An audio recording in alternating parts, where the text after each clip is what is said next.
Alright. Sorry if I sound like I've just woken up, because I had a really long sleep. So, hello everyone. Welcome to a conversation stream. It's been a while since I've done one of these. Hello, Sean. It's been a while since I've done one of these, conversation streams that I did before. It's been a while since I last did them. I think the last one I did was Fighters many months ago. But yeah, as I said, I am now done with universe mode. There's no need to continue with universe mode anymore. I'm taking a bit of a break from it, and now it's time to play something else.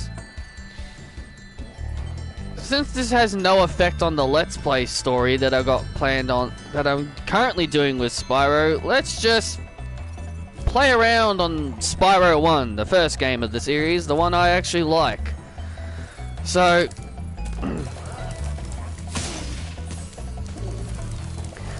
man, I miss the old sound effect that those grunts make whenever you kill them, like they make the blah noise.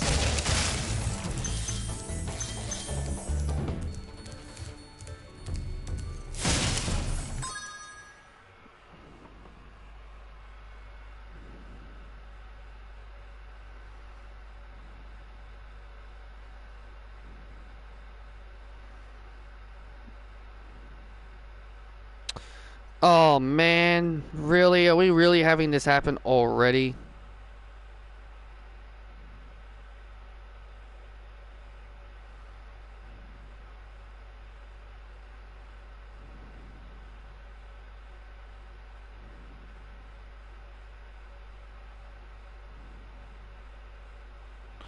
Come on, phone. Come on. I literally just turned the phone on. Are we really gonna have this happen, huh?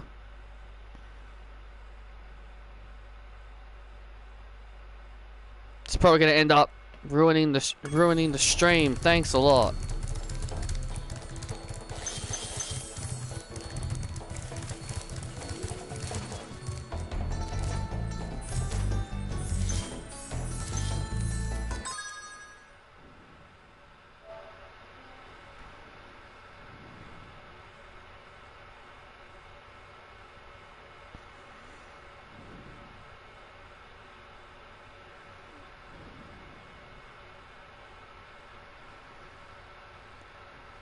Well, it still says I'm currently on air, so it's just my phone. It's just my phone.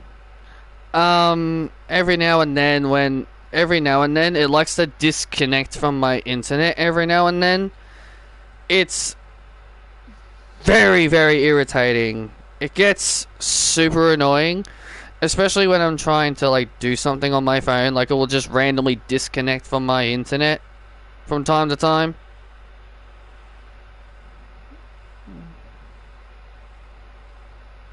Okay, so my stream is still active. My phone is still active. Okay, thank you. At least it didn't completely disconnect everything.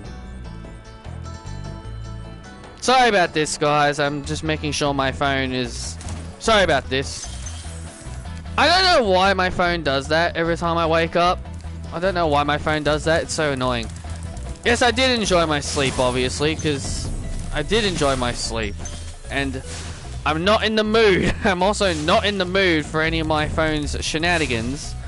Because when you just wake up, you're not going to be in the right mood. And then you're just going to be all like, alright, I've just woken up. There's no need for this. But yes, there's going to be no more universe mode for a while. I'm just going to be playing some other stuff. You know, just to... I don't know what those skill points do. Like, I've played this game a lot of times. I don't know what those skill points are for.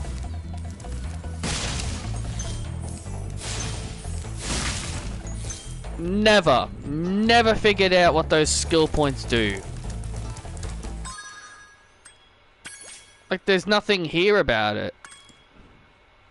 Oh, triangle. Skill points, okay.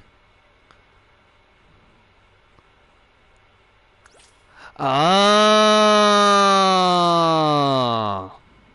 Skill points to unlock part 1 and 2 of all art gallery. Ah, okay, so that's what they're for. They're just for pointless art gallery. And they're just challenges. They're just challenges for you to unlock. I don't know what they do. Pauses the game and immediately sees... I don't know what they do. Immediately realizes there was an option for it on the pause menu.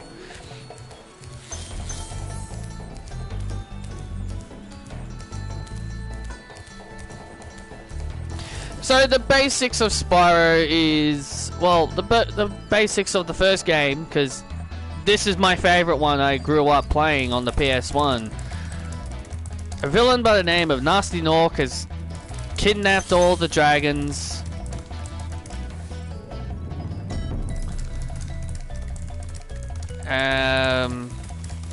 The basics is that you got a villain named Nasty Nork kidnaps all the dragons, turns them all into crystal, and you have to basically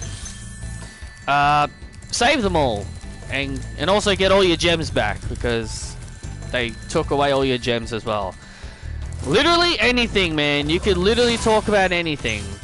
You can ask me about Dragon Ball, you can ask me about Pokemon, wrestling, literally anything. You can literally ask me anything, man. I don't have to start the conversation.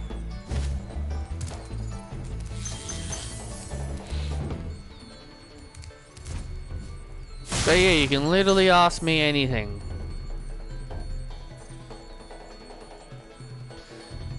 You see Diana getting her rematch? Yeah, I could see that happening. I could see that happening.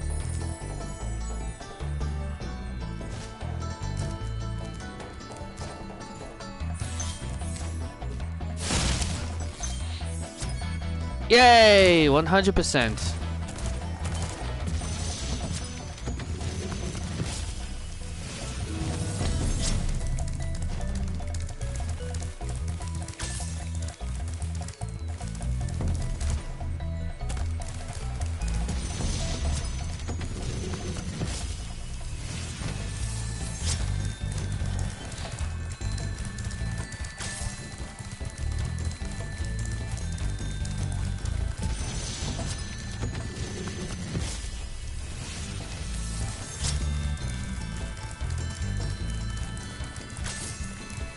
No, I said, is she still No, I said, is she getting her rematch?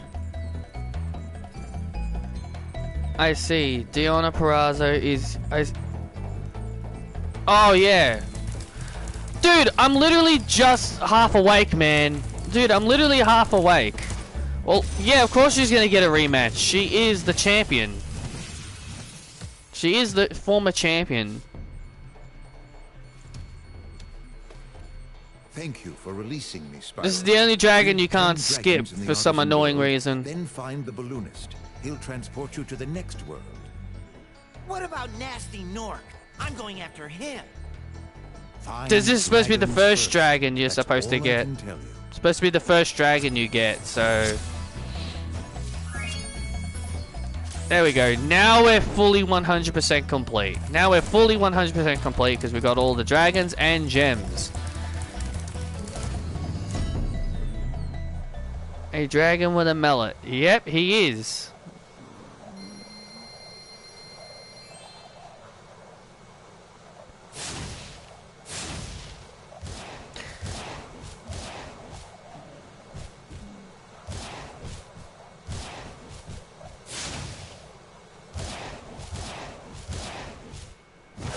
I always liked Spyro 1 over Ripto's Rage and Year of the Dragon.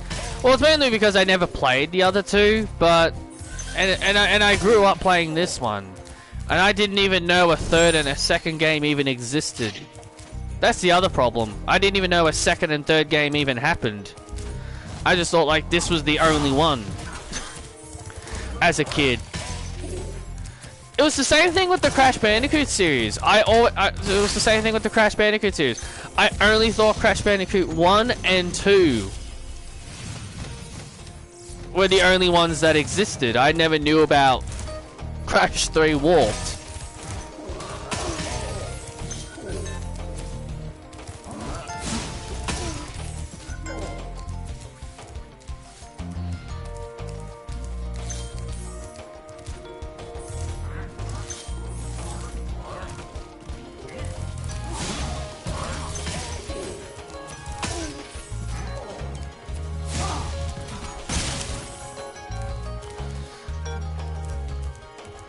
There's one thing I will say about this game. This game does have good music.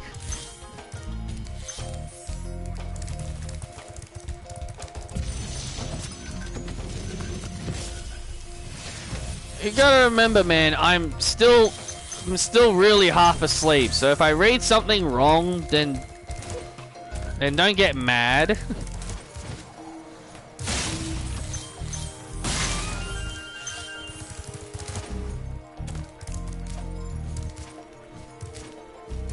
Alright, so we come over here, get this. And we flame those.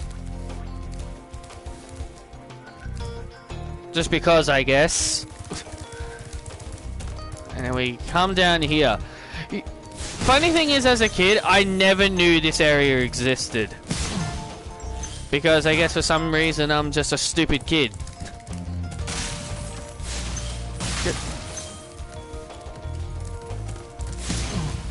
But hey, it's whatever. Anyway, those big Norks, I don't think they hurt you. I think the only thing they do is just push you away because they're big. You can't charge the big ones, you can only flame the big ones.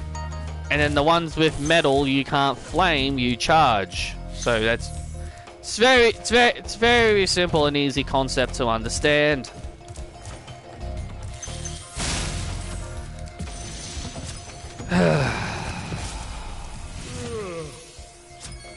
Yeah, that's me right now, Oswin. Yawning and...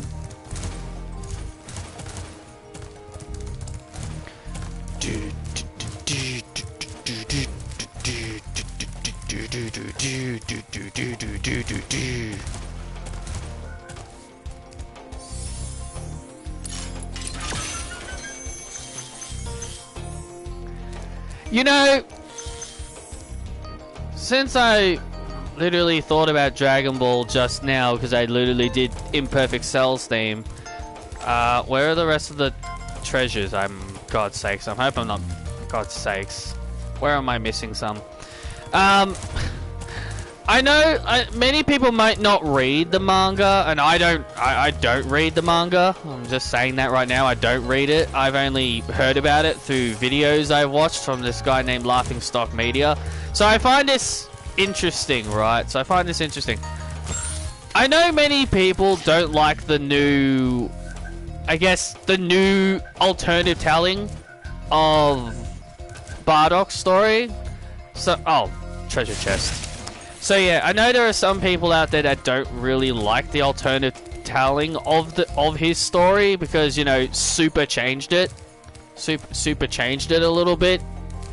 Because Bardock, the father of Goku, wasn't actually canon. So I think they had to rewrite it a little bit just so that it can become canon into the main story, I suppose. Where the hell is this last friggin... But if people didn't like the alternative telling of Bardock's story, they're not gonna like a certain part in a saga in the manga, because the manga's kind of continuing Dragon Ball Super after the Tournament of Power, basically. And there was this, oh my god, it was right there. And there's this part in this saga called the Granola arc, where's this guy, and I find it, and again, it's sort of like GT in a way, because like in GT, the baby saga was basically, oh, baby was a Tuffle out for revenge on the Saiyans for destroying his homeworld, and then in the manga, there's this guy named Granola who wants revenge on the Saiyans for destroying his homeworld, and I'm just like, wow.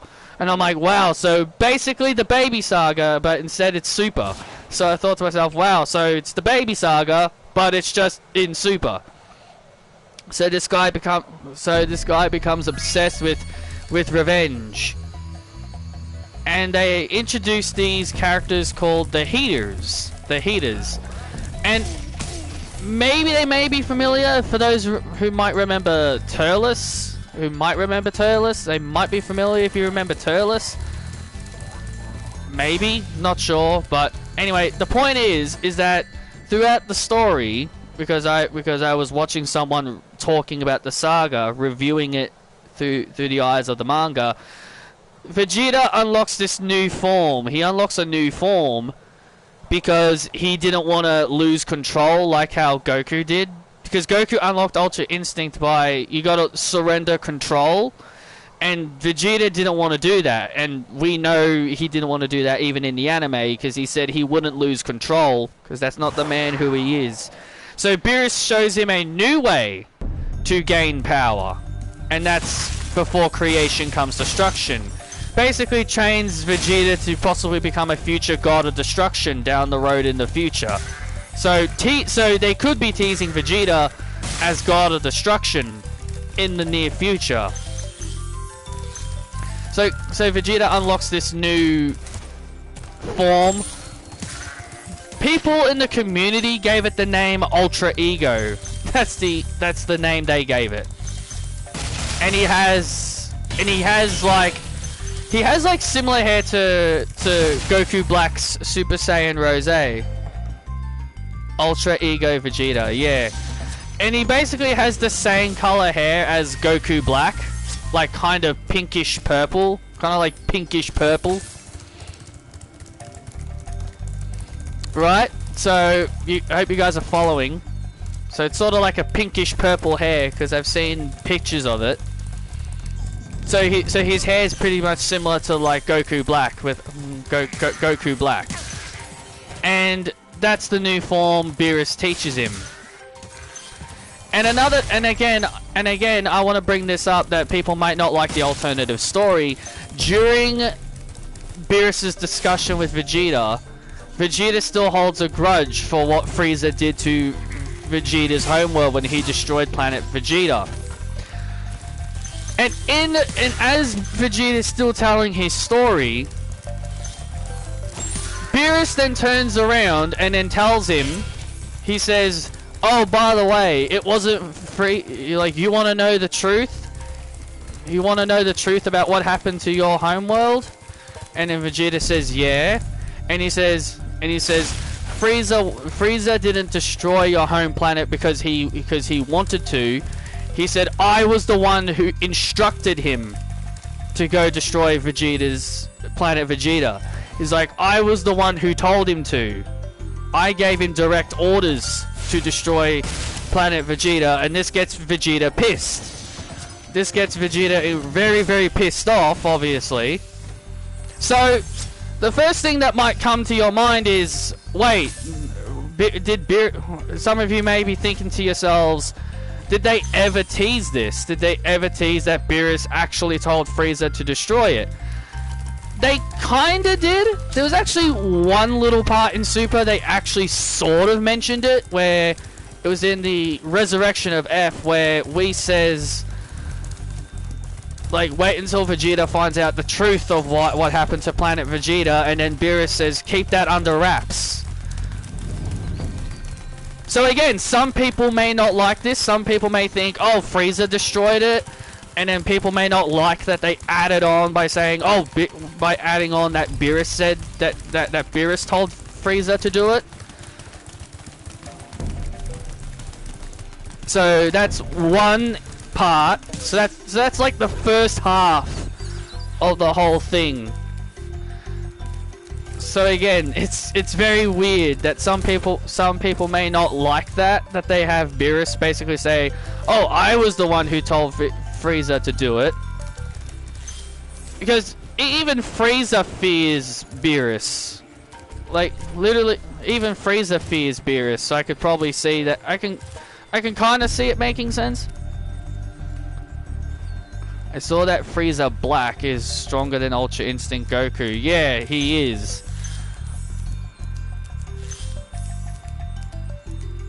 The other part of the Granola arc that many people didn't like was they showed flashbacks to when Bardock was still around. They showed some flashbacks to when Bardock was still around. And the reason why I say people don't like it is because some people may not like them expanding the story of Bardock. I don't know why people thought it was a bad idea, but I guess it's fine. Were the Saiyans really a threat to Beerus? He's a freaking god. I guess so. I guess so. And besides, Beerus wanted the Super Saiyan God. He had a dream that a Super Saiyan God would rise up to challenge him. So I thought he would have wanted to keep the Saiyan race alive. I figured he would have wanted to keep the Saiyan race alive because in Battle of Gods, he has a dream where the Super Saiyan God rises up to challenge him.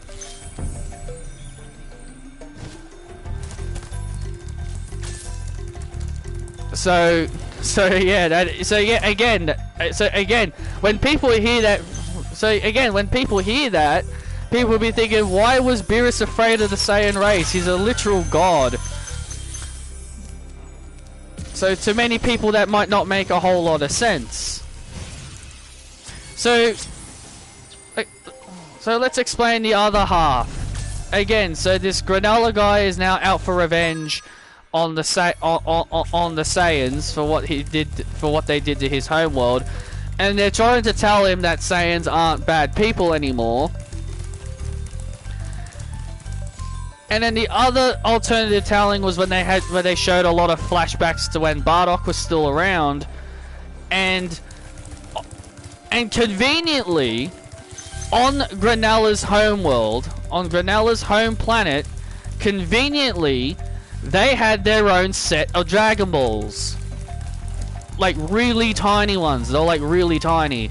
So conveniently he had his own set of Dragon Balls conveniently living on his planet. Don't know how there were more sets of Dragon Balls, but okay, fair enough then. And when Bardock got there, apparently they were able to get all those Dragon Balls that they had living on that planet. And then Bardock made some kind of wish. And then Bardock made a wish on those Dragon Balls.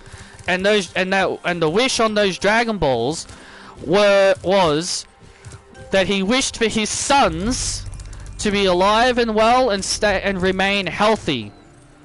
That was the wish he made on the Dragon Balls, so that his sons can live in peace and have a good life. Well, we all know what happened to Raditz, so that didn't turn out too well. So we know what happened to Raditz. That didn't turn out too well. Now, that might make Bardock a good dad. Now, that may make Bardock a bit more of a good dad because he's showing that he cares about his kids. But the problem is, many people look at this version of Bardock different to the father of Bardock, the father of Goku, the one in the Bardock and the father of Goku, because Bardock never showed that he cared about his kids. He never showed that he cared about his kids in that movie. So many people might look at that as a retcon or something along those lines, So again, if you didn't like the alternative telling of Bardock in the Broly movie, then you're not gonna like what they did with him in this story in the manga. But then again, they could always change it. They could always change it when the anime eventually comes around, because it's not Akira Toriyama who's writing it. Akira Toriyama, he's the one that is in charge of the whole anime, so he could make some slight changes to it when in the animated version. But he was the one that did the whole different Bardock, because the father of Goku was not canon in the actual story. Yeah, and then by the end of the Granola arc, Frieza appears, transforms into a new form called Frieza Black and destroys Ultra Ego Vegeta, Ultra Instinct Mastered Goku, and creams the bad guy. And he just creams the bad guy in one shot.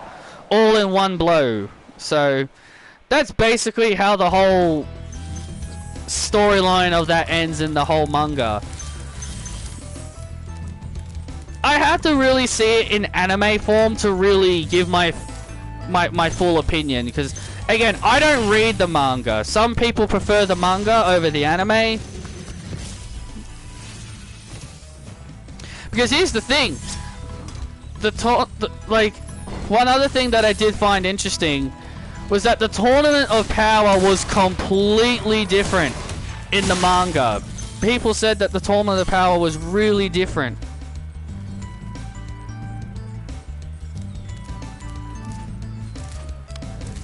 So apparently the Tournament of Power was really different in the manga, and I'll get to that. So do you believe the animators when they said Cell had taken the Final Flash, it would have evaporated him? I believe it would have. Yeah, I believe it would have, because funny fun fact about Cell, his original voice actor actually says, "Oh shit!" instead of "what's this?" because obviously you can't swear, so they had to reanimate. They had to completely change what he said. He originally says "oh shit" instead of "what's this?" So I mean, it makes sense. I mean, you got kids watching. I don't think you got kids watching. But yeah, I've seen the original version where he goes, "Oh shit," and I actually liked that a lot more.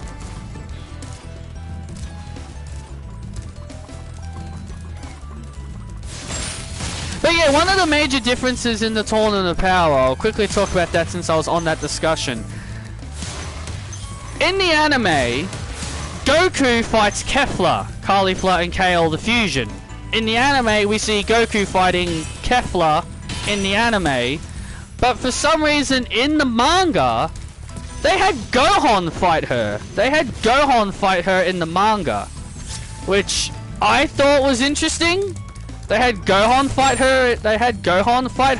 Like, Goku was still going to fight her in the manga, but they rewrit it to where Gohan fought her instead. So.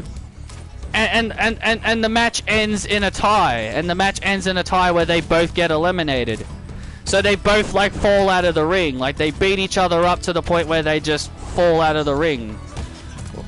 So basically, their match ends in a tie, instead of it ending with Goku going Ultra Instinct for a second time.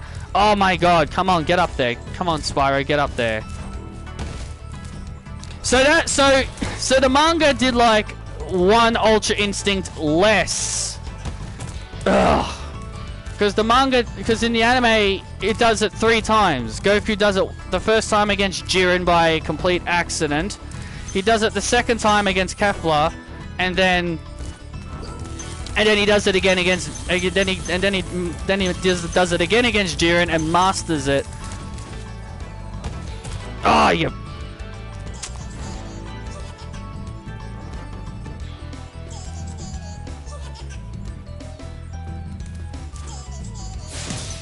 Shut up. So I thought that was just slightly interesting.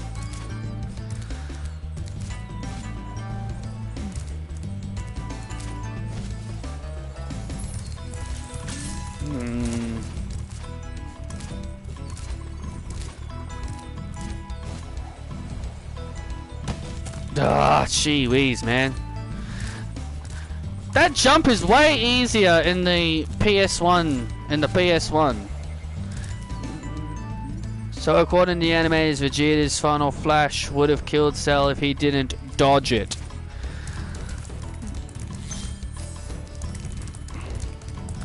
I wonder if the same thing would have been. I wonder if the same thing would have happened to Jiren.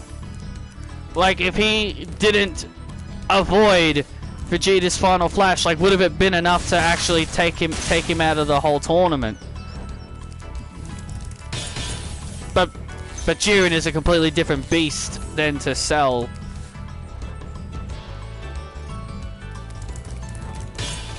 Yeah, I believe that. I believe it would have, because Cell... Because Cell would have underestimated Vegeta's power.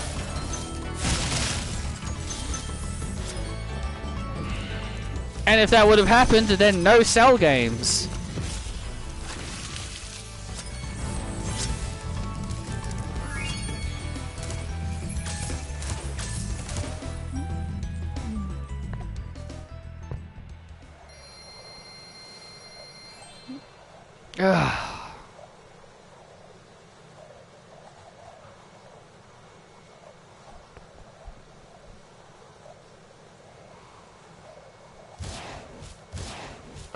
There was another arc they did in the manga. It was called Moro. It was called Moro, where some old, I think they said he was a demigod or something. I think they said he was a demigod or something.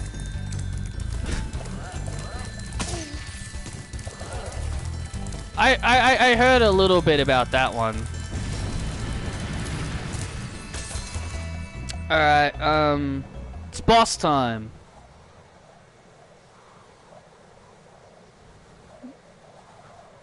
Some people... and I don't know why people were complaining about that. Some people said they didn't like... I wonder if the Dragon Ball Densai story is manga. Probably. I don't know. I don't read the manga. One of the other complaints that I've seen... Oh, okay. Was people didn't like the amount of... I don't know why people don't like the callbacks that Super made. Some people were complaining about...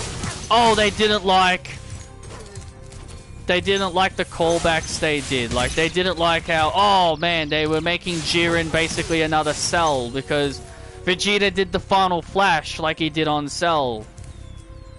Like he powered up the final flash like he did to Cell. Or they had Vegeta do the self-blowing up move that he did against Boo. I mean, I don't hate those callbacks. I don't hate those callbacks like most people do. I don't know how it was an issue to them.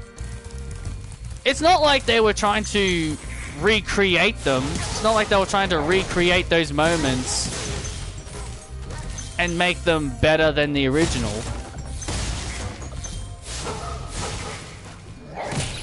Oh, come on, really?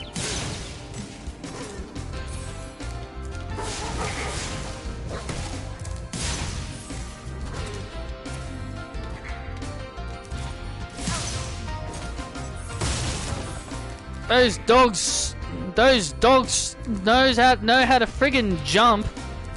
I've never seen a dog jump like that before in my life.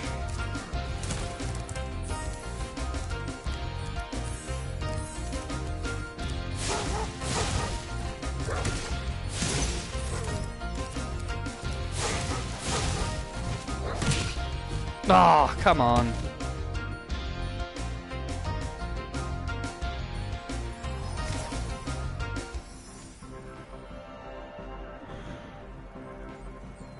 Well, that's irritating as all hell. I never die on this level. Well, things change, I guess.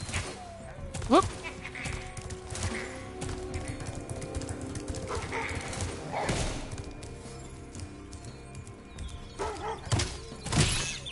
Oh, great.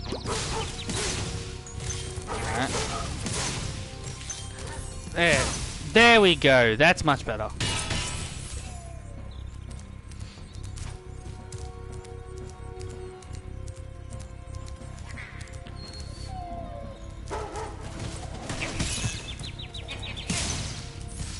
Alright.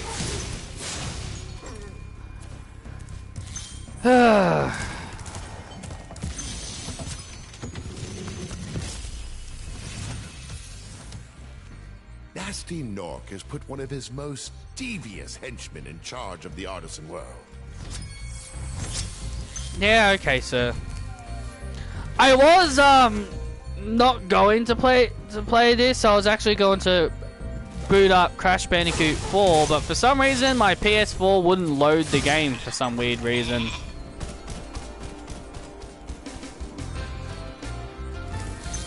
Don't ask, I wouldn't know the answer.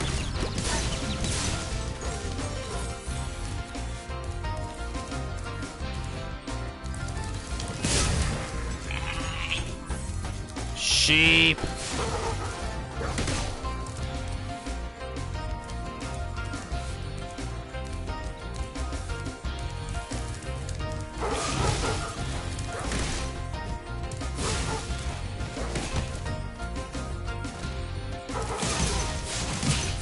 Oh, come on. Really? He killed me after I killed him.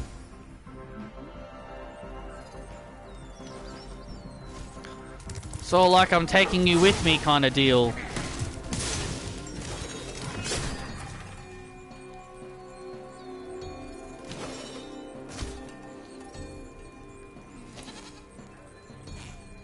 You may not have enough storage.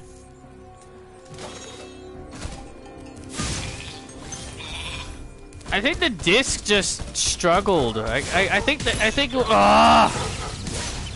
God, I hate these dogs.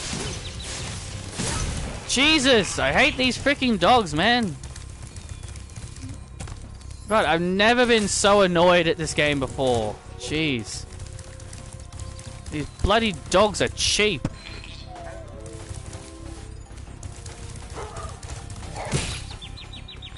Yeah, okay. Yeah, okay. Sure, you can make that distance, buddy.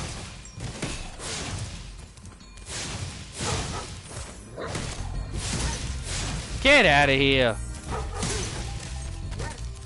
God, these things... God, you guys were a pain in the ass. Yeah, I was originally going to boot up Crash Bandicoot 4, but it wouldn't load for some reason. Hopefully I'll get it all sorted eventually. Alright, finally! Jeez, we're done with this.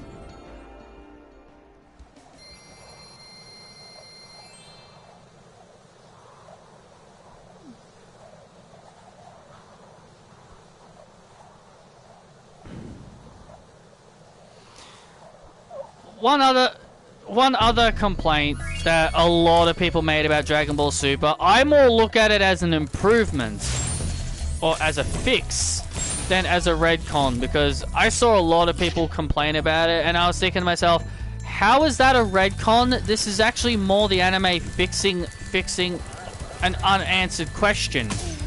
It was in the Zamasu arc where people complained that they retconned the Potara fusion when they said, oh, only mortals can...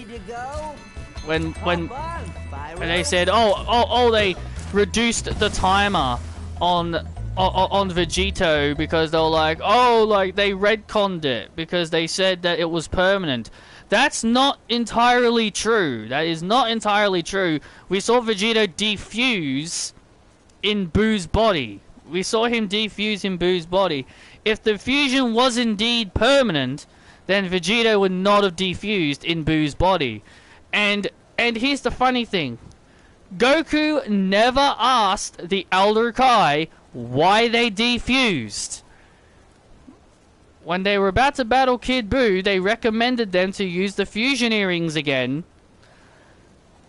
But Goku never once asked the Elder Kai, hey, we defused the last time we used those. Do you know why that is?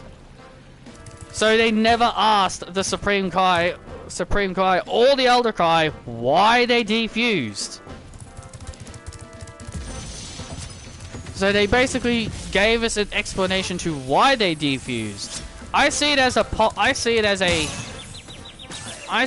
an improvement and a fix and answering a question than answering the unanswered question instead of it being a retcon. But you know, people more call it a retcon because they don't really like Super all that much. I mean, I'll always I don't hate Super as much as others do. Like, some complaints are fair. Like, they don't like how they changed Goku's character to be a bit more dumber. Like, yeah, I will agree that's a bit stupid. They made Goku more dumber than smarter, because in Z he was like the smartest fighter out of everyone in Z. Yeah, that's a fair complaint. Yeah, that's a fair complaint that I can, you know, actually understand.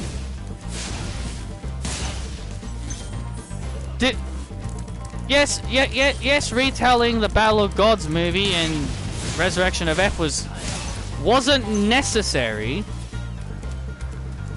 But I also felt they also did it just so then people can... I think they more did it so people that didn't watch the movies they could see it in anime form. If the fusion was actually permanent, it would have been OP. Exactly. So they had to give it. They basically had the god Gowasu say that it's only permanent, that the fusion is only permanent if you are a god or a Supreme Kai. And then a lot of people will say, well then why did the Supreme Kai and Kabuto defuse? Well, how did the Supreme Kai, or Shin as they call him, and Kabuto defuse? Well, Shin said they went to Namek and asked for the dragon to defuse them. That's what they did. They said it in the anime. They said it in the Universe 6. They explained it in the Universe 6 anime, where they explained that Shin and Kabuto went to Namek's world. They went to Namek, and they asked the dragon.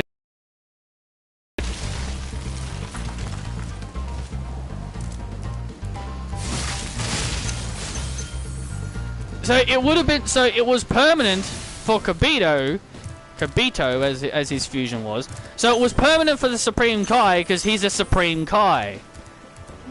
It would have been permanent for him because he's a Supreme Kai. He probably didn't want to be permanently stuck with Kabuto, so that's why he wanted to defuse. Vegito would have crushed Kid Buu anyway, as he would have been too much stronger, and it would have been another one-sided fight. Exactly. One thing that people complained about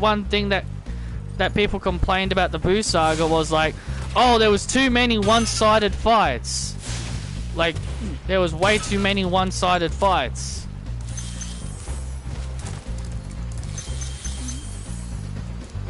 So I look at the fusion more as a positive than a negative.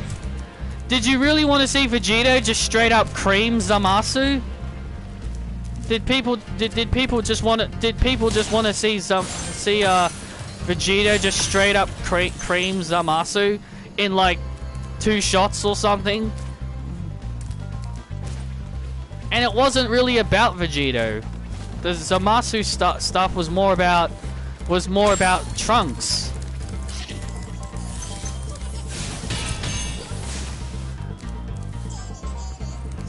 That was more about Trunks. It didn't need to be about Goku and Vegeta. Gunner! We found Jackson Riker, everyone. His name was Gunner.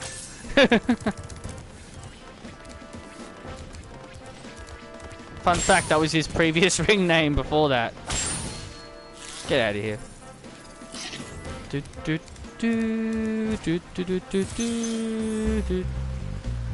This is actually one of my favorite tracks in the game.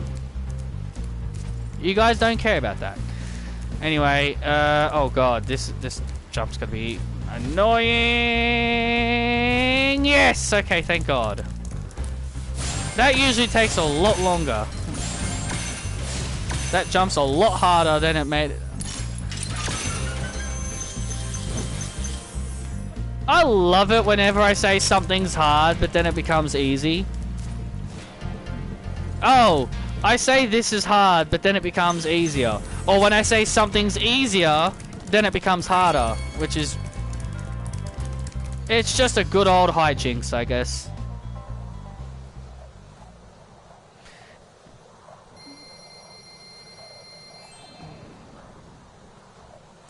And also, I don't think people really want to see what would happen if Vegito had to live with Bulma and Chi-Chi. I don't think people would want to see Vegito like Vegito going to live with two different wives, living with two different wives. Sure, it would have been comedic and funny at first, but I think after a while, its comedy would have overstayed its welcome.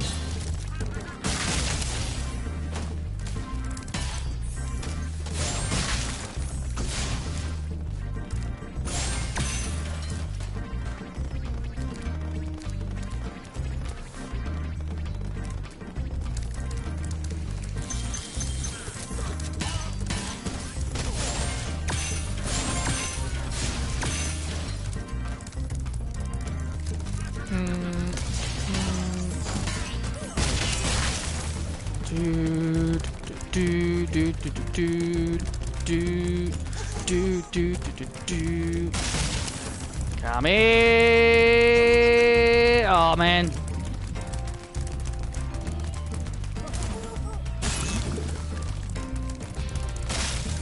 Come here, there you go. Imagine Bulma and Vegeta. Imagine if Bulma and Chi-Chi fused, then Vegeta would have had one wife. Chima, Bulmchi, or Bulmchi. Chima. It would have been. It would have been Chima or Bulmchi. Jeez. What?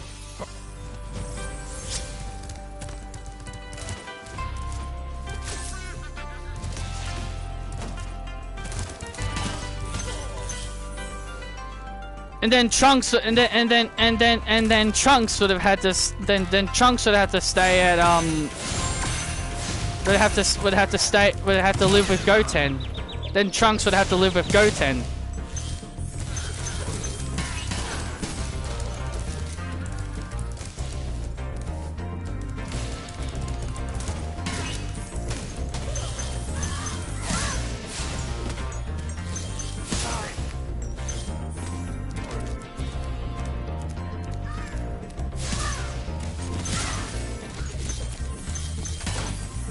Oh no!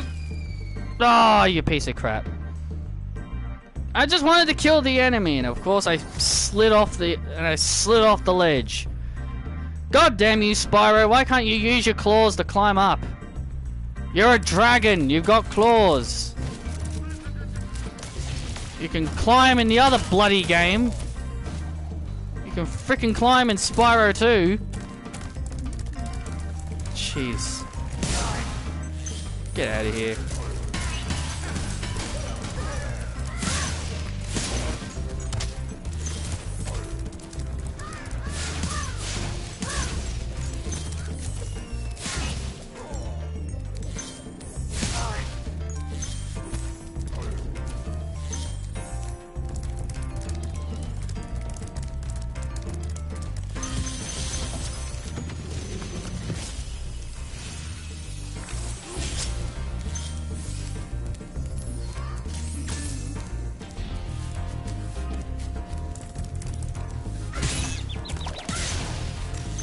Okay, well, that was a little cheap. And a lot of people really hated GT as well, and I can kind of understand it. Like me watching GT when it was actually there. Yeah, I didn't really like it all that much. I didn't mind the Baby Saga, I guess. I didn't mind the Baby Saga, but Super 17, yeah. That one wasn't very good. That one was pretty bad. I guess Omega Shenron was alright. But, yeah, a lot of people just didn't like GT. I would make an argument I would make an argument and say Super is better than GT. I would make an argument and say Super is actually better than GT. Some people say they're both... They're both... Oh, really? Come on now. That's a bit... That's so disgustingly cheap. That's the second time you've done that, game. Some people raise an argument and say that maybe Super is worse, but personally I kind of like Super more than GT. That's just my opinion. That's just my opinion. And...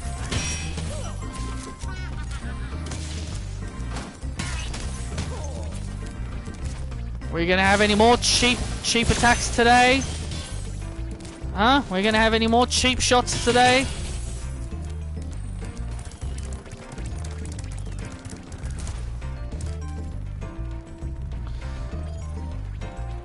It's like with Gogeta SS4. He was so powerful and nearly finished Omega Shenron with 2 moves, but split before he could finish him. It was revealed the fusion time was cut in half. Yeah, like the fusion dance always had a time limit, which, you know,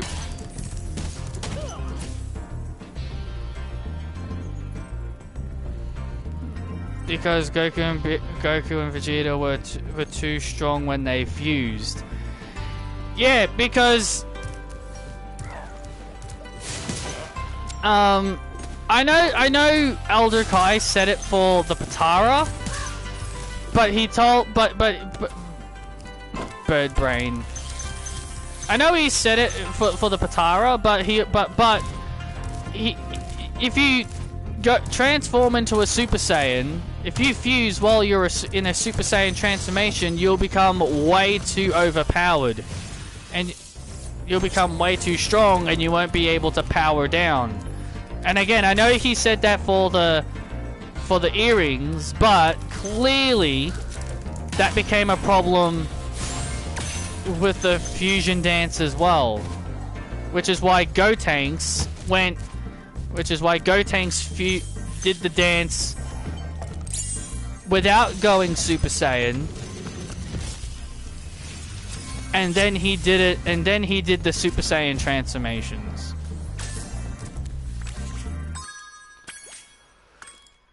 Alright, I know where the rest are. They're on that.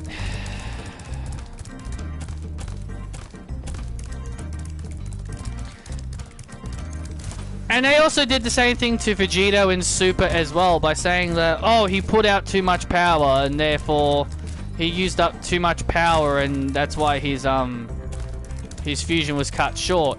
Even though Gowasu just said that, oh yeah, the fusion's not permanent.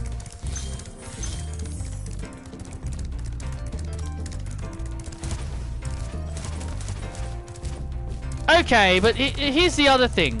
And I will raise an argument here, and we can raise a bit of an argument here. If they want to say Vegito is way too strong and they had to cut the fusion in half because he was way too damn powerful, and oh, he was wasting so much power while using the fusion.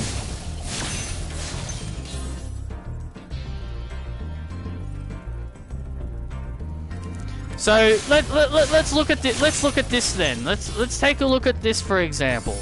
If they're gonna raise an argument and say, okay, Vegito and Gogeta use way too much power because they're way too strong, and their fusion time gets cut in half, then explain Kefla, who freaking explodes with so much energy.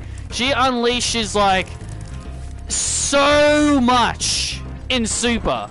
Like when Goku goes Ultra Instinct. Like, she just unleashes insane amount of power. Just goes completely bonkers. She just goes completely bonkers and unleashes all the power she had from the fusion just to take out Goku from the tournament. If we're going to make an argument saying Goku and Vegeta defused because they used up too much power, then how the hell did that not affect Kefla? How the hell did that not affect her in any way? Sure, the earrings broke when sure, the earrings broke when Goku Kamehameha'd them out of the ring, but how can you say Goku and Vegeta use too much power as Vegito and Gogeta, but Kefla just bloody destroys the hell out of the arena, unleashes so much damn power, but never once she ever defused. But she never defused from using too much power in her fusion. Maybe in her universe it's different. It could very well be different. It could very well be it could be very well be different. But yeah, I just thought that was like, don't get me wrong, I love Kefla as a character. I really like her as a character. But a lot of people will look at that as like, oh yeah, but that didn't make any sense.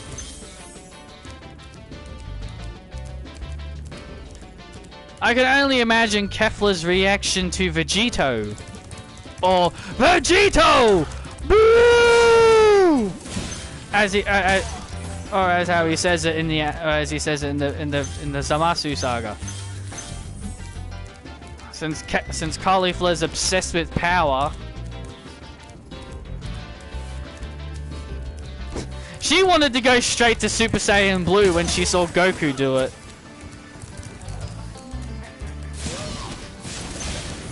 And then Goku was like, sorry, you're not ready for that. I mean, he ain't wrong, she's not ready for Super Saiyan God level yet.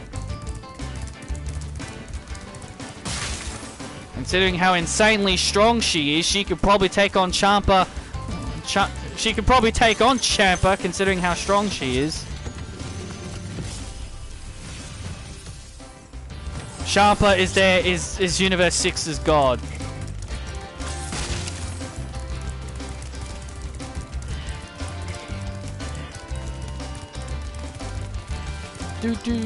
And Kaba is so bloody useless. Kaba is like the most useless Saiyan of them all. I don't know what a Super Saiyan is.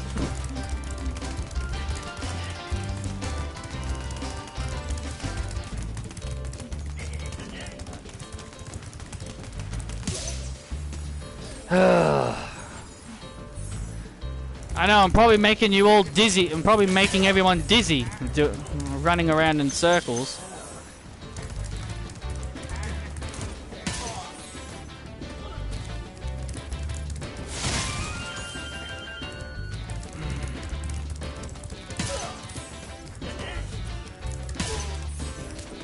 Three.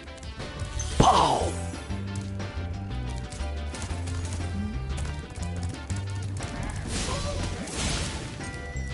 Get out of here.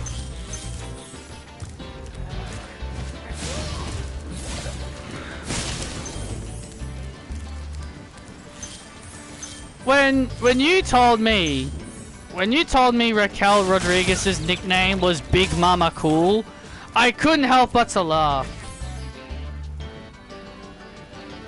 I looked up something about Jiren and Kefla was able to defeat. Was one of the 5 characters he could defeat. Well, yeah, that is true. He could. But anyway, as I was saying before, like when you told me Raquel's nickname was Big Mama Cool, I couldn't help but to laugh because I was like, so we're basically saying she's the female Kevin Nash then, because that was Kevin Nash's nickname when he was Diesel, Big Daddy Cool Diesel. So she's the woman's Kevin Nash basically. That's what I got from it. When her nickname was Big Mama Cool, I was like, okay. I'm like, okay, so she's woman Kevin Nash then. So she's female Kevin Nash then.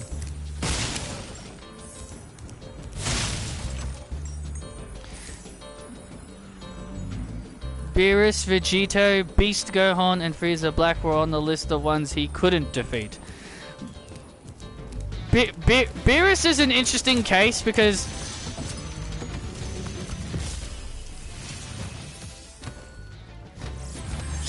they said one mistake. That said one mistake and Beerus can Hakai him. Yeah, that's the funny thing, because that's the thing about it. Like, they hyped up. We basically said it in the tournament. We basically said it in before the tournament of power started. He said there was a fighter on one of the other universes team that is more stronger than their god, and that was Jiren. So somehow Jiren is more stronger than his own god of destruction. So I'm assuming Jiren must have challenged Balmod, which is the name of the 11th universe's god of destruction. So he must have challenged him at some point in his lifetime and was able to best him.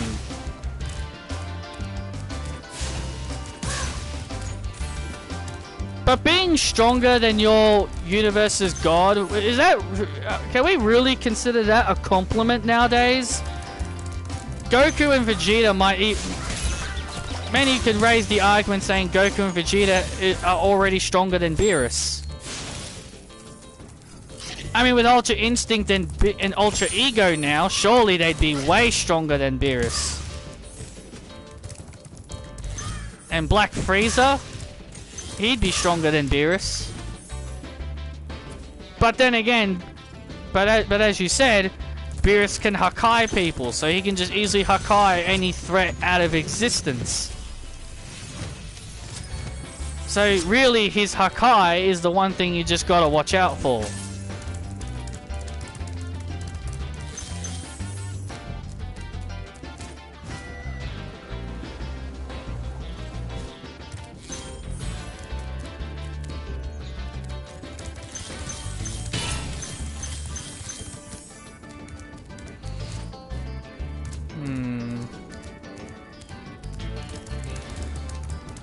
Okay.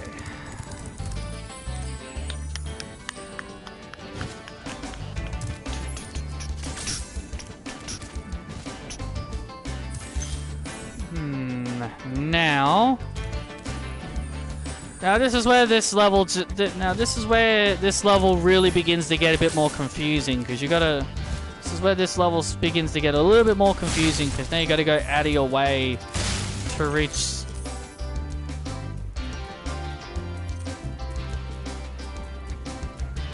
Bum, bum, bum, bum, bum, bum.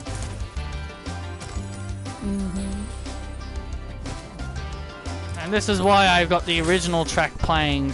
At least that way. Ugh, okay. I've got the original track to listen to in case if I spend too long on a level. And I don't want to spend too long on these levels. Did I get it? Oh yeah, I got it. Sweet. Okay, beautiful. Alright, that should be all. Nope, I'm still missing a handful. Okay. Nope, I'm still missing a good amount.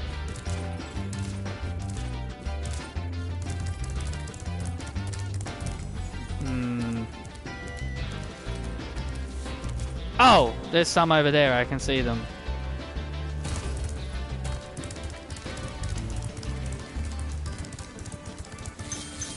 Two behind here.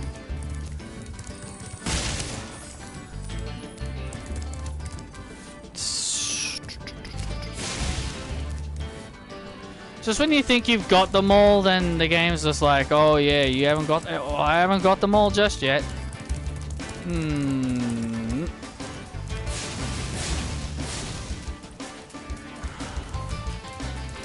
Best to check the pots just in case, because there might be some in there.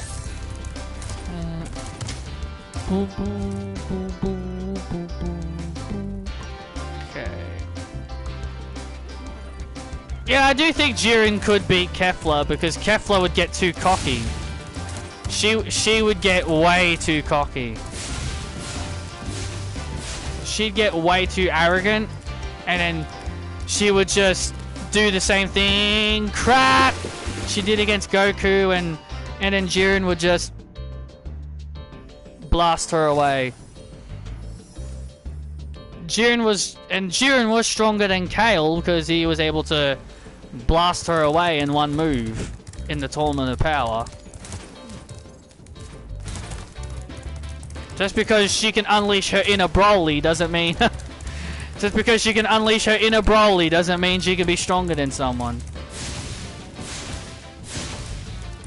Because she's got the same transformation as Broly when Broly loses his mind.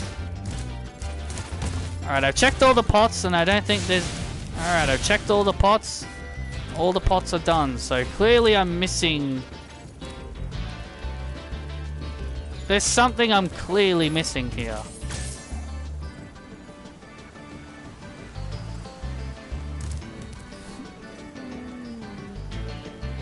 He did defeat Hit. He did defeat Hit. Because he defeated him in the Tournament of Power. So that is correct. So that is correct. Ah. Birds of a feather. So I got a bird brains trophy for killing a bird while charging, and then I got an achievement for burning a bird or killing every bird.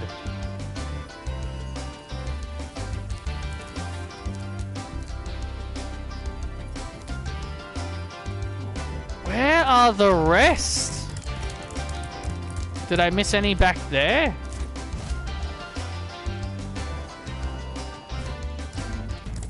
Ugh. I want to fall off the edge. No, I got all of those. Where are the damn rest of these? This never gets old. No matter how many times I play these games, I always just end up missing. No matter how many times I play these games, this just always happens. I'm missing 10. I'm missing 10.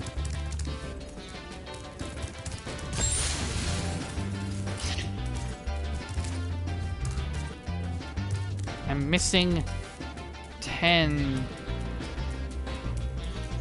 No matter how many times I play these games, this always happens. You would think after playing these games for so long, you would actually be able to master these levels and get through them all in one go.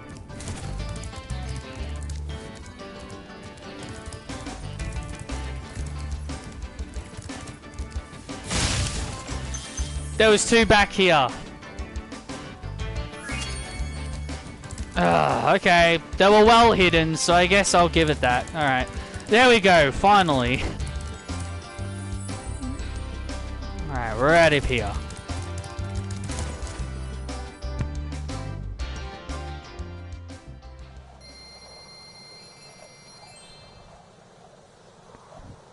One other thing, if there's one little complaint about the Tournament of Power that I didn't like, is that they eliminated, like, the stronger people early. Like, they took out Kefla too early, they took out Hit early. Like, I really felt they should have made it close to the final, close to the finals, you know, near the end of the tournament, but I guess they just wanted to, I guess they mainly just wanted, Jiren to be the main focus. But I would have liked it to see like Kefla fight some of the other fighters and even Hit. But hey, you know, I really just didn't like those Universe 2 girls. Like, they lasted way too long. The girls that are all about love, Brienne and all them, they lasted way too long in the whole tournament. If they, they were there for too long, in my opinion. I didn't like them. I thought they were just too obnoxious.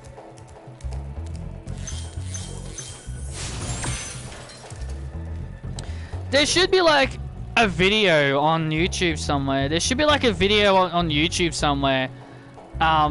Basically, it's like someone like did like the whole Tournament of Power and all in one giant YouTube video.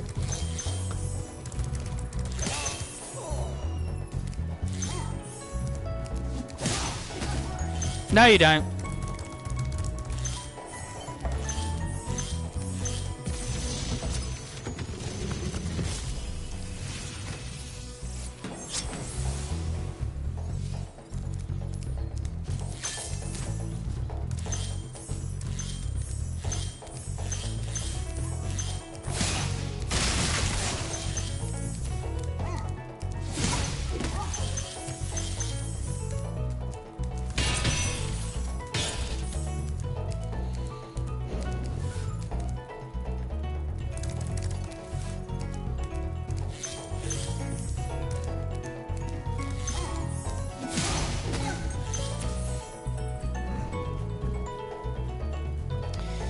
I love how these Norks think being big and strong means, oh yeah, I'll definitely take out that Spyro now.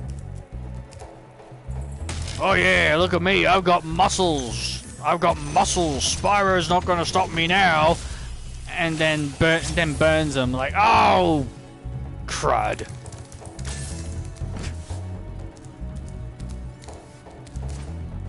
Because you got muscles doesn't mean you... means nothing.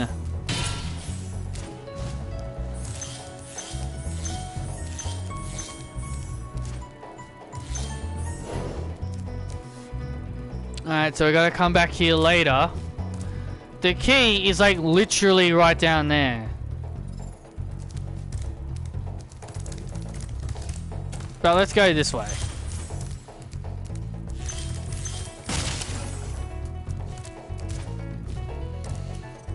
Just gotta remember about the key. Just gotta remember about it later.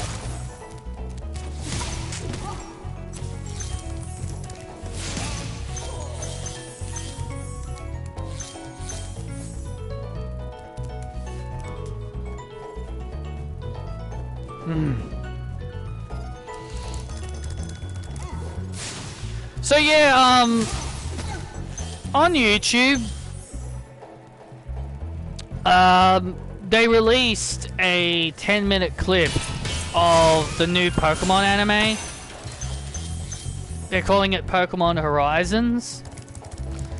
And of course, like, Ash isn't in that one. They've got like a new young girl. They've got like a young girl named Nico as the main character. Like, that's her name, Nico. N-I-K-O, Nico. And for some reason, I just think this girl is Ash's daughter. Like, I could be completely wrong. A part of me just thinks she is. So they called it a sneak peek. They called it a sneak peek, but a 10-minute clip isn't really a sneak peek. You're kind of showing basically half of the episode, but regardless. She meets up with one of her new friends in school because they wanted her to go to school. The parents wanted her to go to school. She ended up saying she lived in whoa, that was lucky. She said she lived in Paldea, and then she said that her parents told her to move to Kanto to go to school. And Ash is from Kanto. And Ash is from Kanto. So I don't know why that makes me think, oh, for some reason Ash went to Paldea. He got married. He moved to Paldea. Like, I don't know why it makes me think, oh, Ash got married.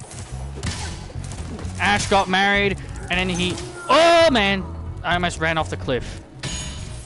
Ash got married, went to Paldea, had a kid, and then he told his child, hey, go back to Kanto, if you want to go to school.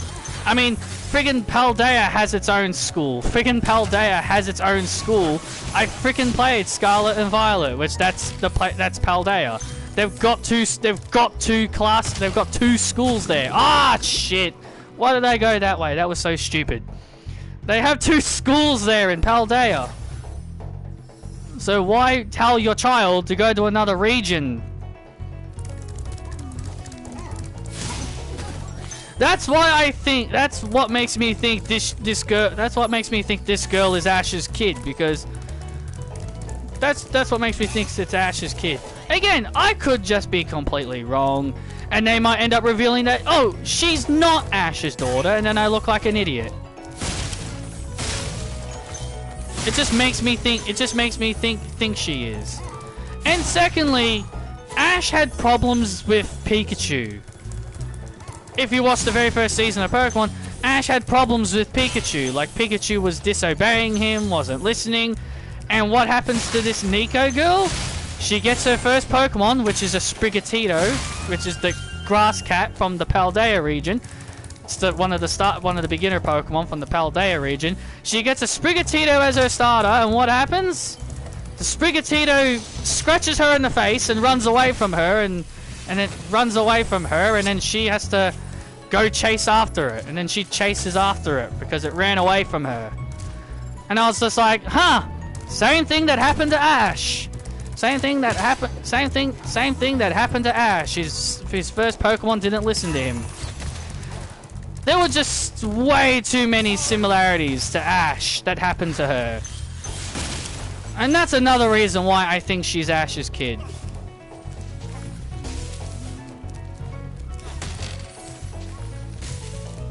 Again, I could just be completely wrong. But that's... Excuse me, buddy. You wanna try and sneak attack me, huh?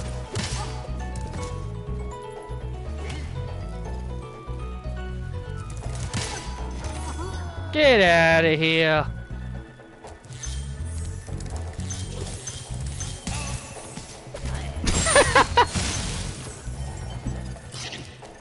It looked like that snowball went right over my head. It looked like it went right over my head. Or it looked like it hit me, but it went through me. And it just didn't register. That's funny.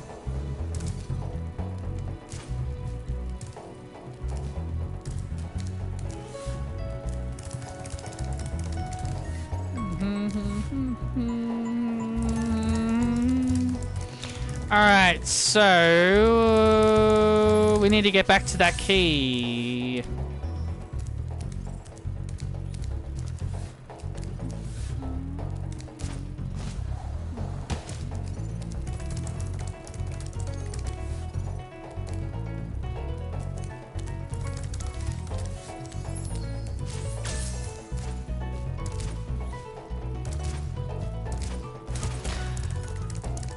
If, and this is a big if, and I wanted to point this out since I was on this topic of this new anime.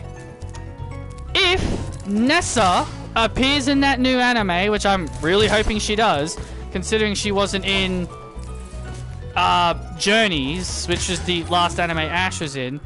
Since she wasn't in Journeys, I don't know why they didn't include her, but whatever. If she's in that new season, if she's in that Pokemon Horizons, the new season, if she's in that... No! Damn it! If she's in that, I will watch it. If she's in it, I will watch it. I will definitely watch it if she's in it. God damn it. That's a pain in the ass.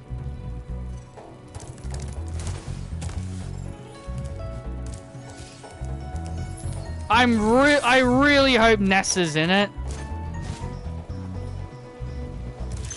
She should have been in Journeys, but really it was Ash's final adventure, so they probably couldn't have time to include the gym leaders. And he already became a champion, and he already hit champion rank, so there was probably like no need. But yeah, I'm really hoping they have Nessa in the new Pokemon Horizons. If they have her in it, if they have her in it, then I will absolutely watch it. And I will absolutely watch it just so then I can see, like, just so then I can see her. Because I really want to know what her English voice actor is going to be. Will it be the same voice actor that's in Twilight? The Twilight one? The 6-minute clip? The 6-minute video of her in the Twilight Wings? Or would they completely change her voice actor? Because I really want to know if she's going to be in the new anime or not. That'll be the only way I'll watch the new anime, if she ends up being in it. Yay! Got all the gems, and we got all the dragons. So we are now done with this ice cavern.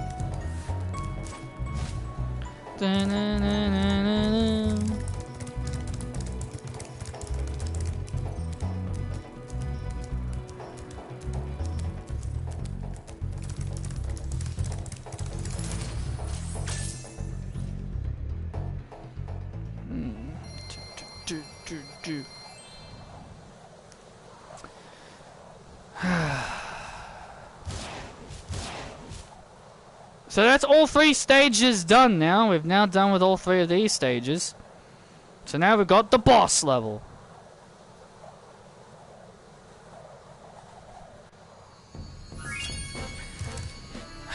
It's really hard to talk about Pokemon nowadays, considering, you know, nobody, like, most of the people I, like, friends that I make nowadays, like you, Sean, and Michael, and a few other people, yeah, they don't really like Pokemon as much anymore, so that's why it's kind of hard to talk about it. Like, I talk about it, and I just think to myself, I can tell people really don't care.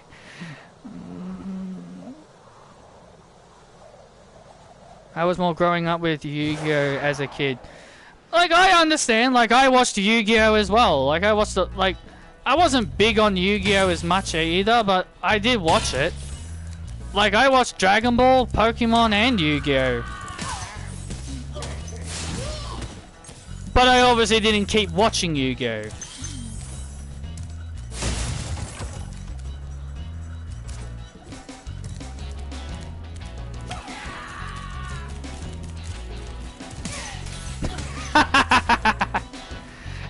And speaking of Yu-Gi-Oh!, since you wanted to get on that topic, Seto Kaiba, his voice actor is Brock's voice actor.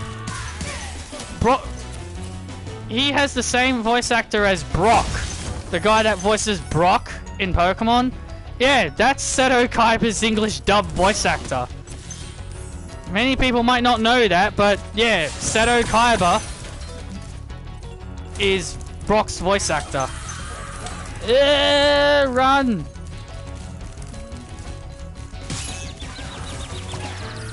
Goodbye. Sure, I got hit, but at least he fell off.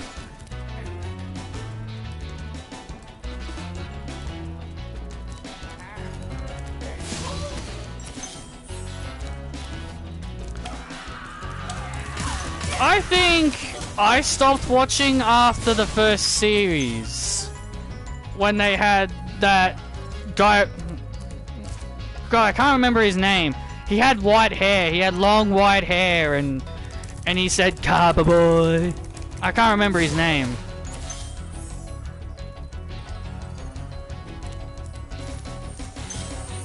I can't remember his name, but he always said "Kaba boy" a lot.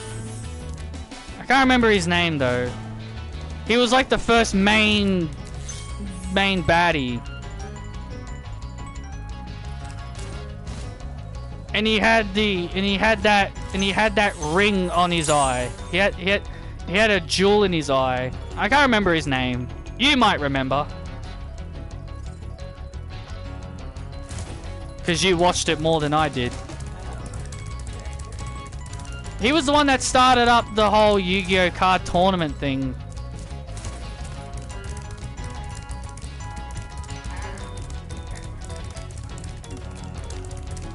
I think that's who it was. I think he started up like a tournament, and then he encouraged... I know Seto Kaiba started up a tournament, but I know one of the other baddies... Yeah, Pegasus, that's his name. Yeah, that's him. Yeah, Pegasus, yeah. That's who I was thinking of. And I know Kaiba started up a tournament as well. In the second season. Yeah, I stopped watching after Pegasus.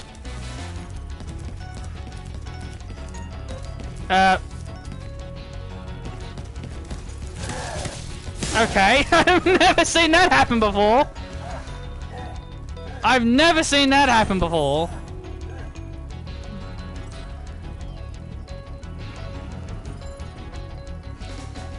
Maximilian Pegasus. Yeah, that's who he was. And then in the second series, I think I remember briefly a little bit of the second series where Seto Kaiba started up a tournament. Battle City, I think that was called. I think it was called Battle City. I think that's what that one was called. The Battle City arc where Kaiba started up a tournament and then some other guy then some other guy became some guy became evil.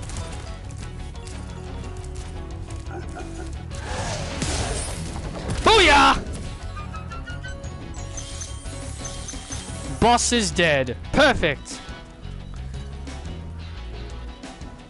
Funny, Pegasus and Kaiba both lost in their respective tournaments. Yeah, maybe Yugi should start up and guess what? They both ended up losing to Yugi. Or the Pharaoh, or the Pharaoh as they call his transformed version, the Pharaoh. I remember that. I remember that his name was the Pharaoh.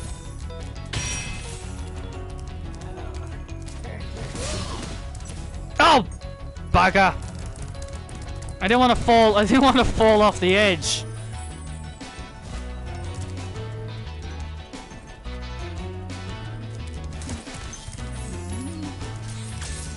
Yeah, he got third.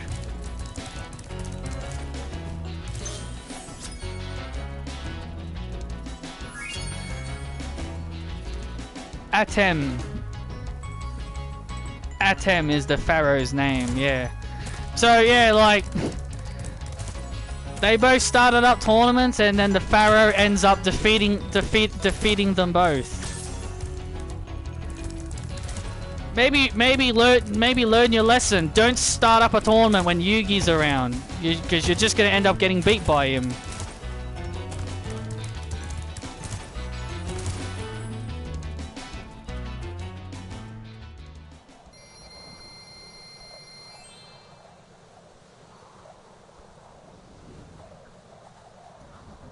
Kaiba only beat Yugi once because he threatened to kill himself.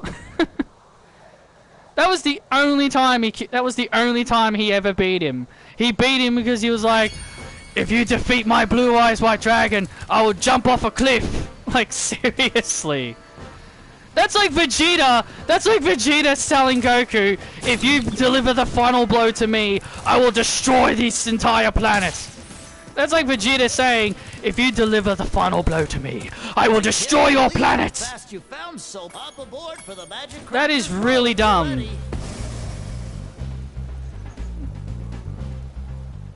It was so dumb. It was like, really? That's the only way Kaiba can ever defeat Yugi. Just threaten your life. Like, just threaten to kill yourself.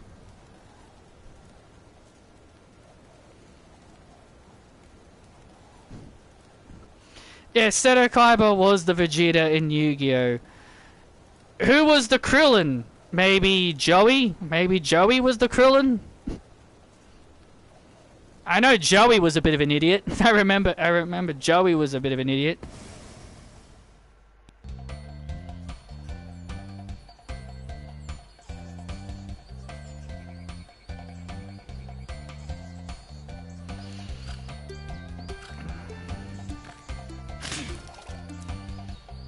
Exodia, yeah.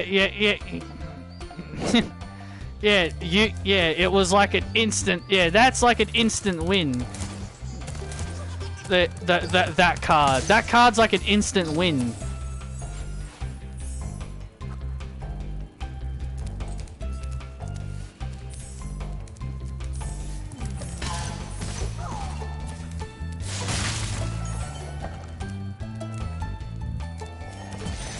I know, I remember Joey always winning by dumb luck. That was Joey. Joey's whole character was, oh, he just won by sheer luck. And I'm dead. Okay, fair. Okay, whatever. Joey's whole character was, oh, he won by just pure dumb luck. And he'd rely on that clock. And he'd rely on that clock monster. The one that stopped time.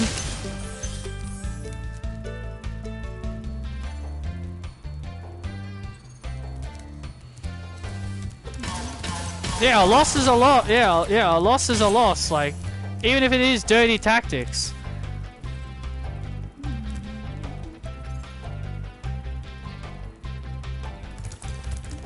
And magic way.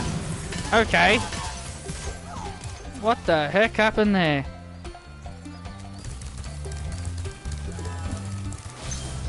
Whee! What are you laughing at, buddy?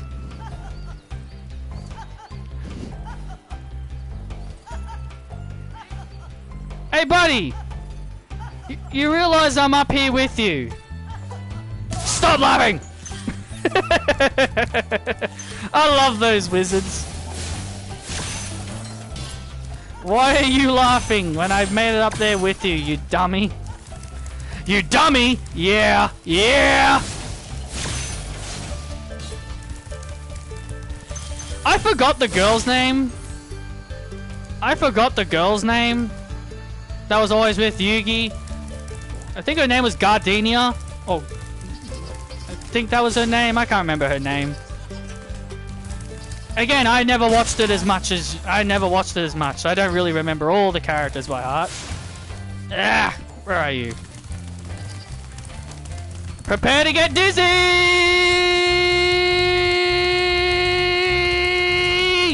Ah, damn it. Damn it!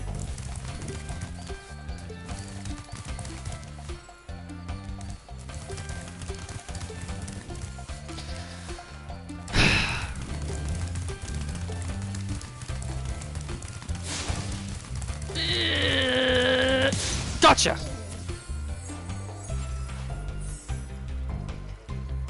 Tia. Yeah, Tia.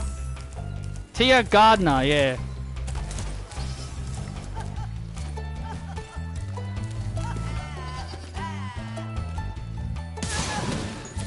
Oh, well, at least you were logical not to laugh. Well, you did laugh briefly, but you realized they made it to you.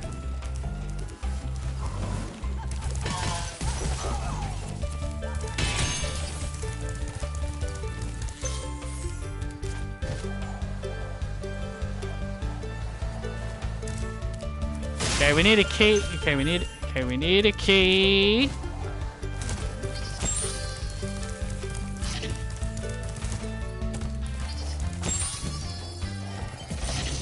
I thought she was cute, Tia. I didn't mind her. I thought she was cute. But again, I grew up with Pokemon, so I'm probably gonna find them more cute.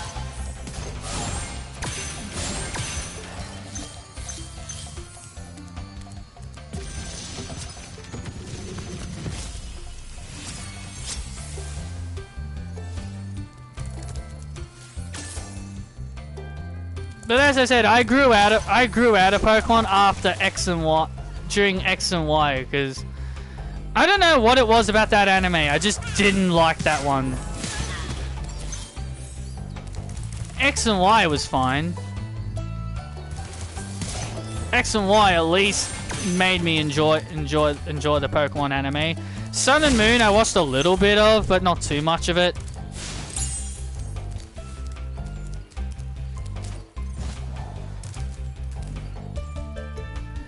But yeah, I'm really hoping the new series has Nessa in it, because I was so mad that they did not put her in the new Journeys.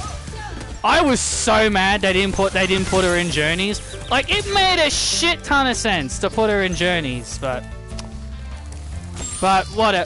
yeah, a lot of people weren't happy about it either. But hey, with the new series, hopefully they put Nessa in it. Hopefully they do. We can only hope and pray. And I know you guys don't care, because Pokemon's not your thing. Okay, so...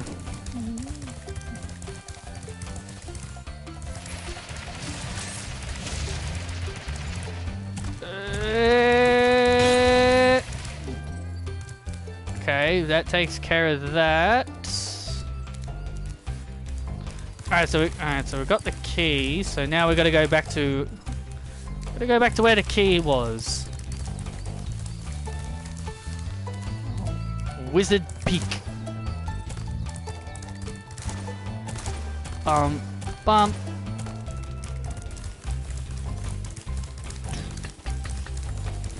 Yeah, I always do the levels in order. Like, I don't know why. That's just how the way I always play these. I always go by level order.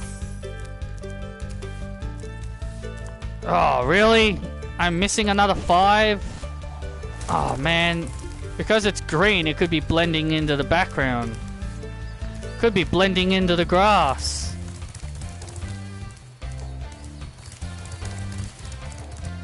But it could be back at the start.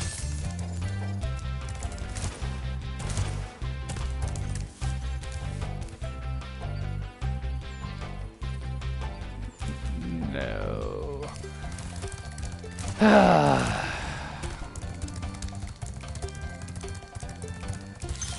Oh, they're back here. Oh, man. Right, because I didn't run all the way back here because I got that thief so easily. Alright, so that leaves us with 2 now. That leaves us with 2 gems. Where, oh where? Where, oh where would they be? It was right there. See, as I said, it blends in.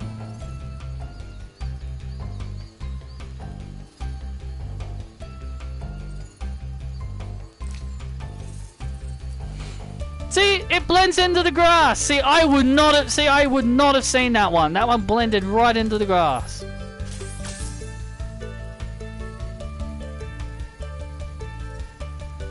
I know about the one against Mai. I know the one against Mai because Mai was laughing at was it Joey or Yugi? I think it was either one of them. Because I know she was making fun of one of them. She was making fun of one of them, and then Tia stepped up for them.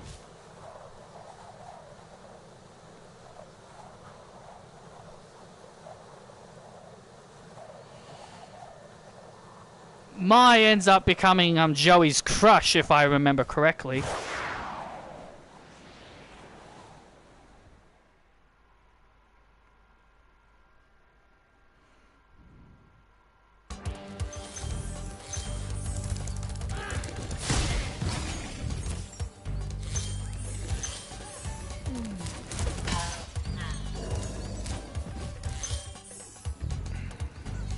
These things were way more scary. These things were way more scary in the PS1 version.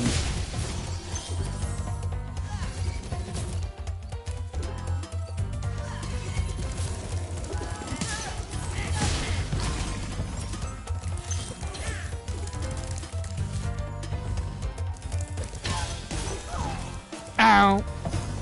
At least they keep their original death noise. At least those things keep their original death noise. Ow.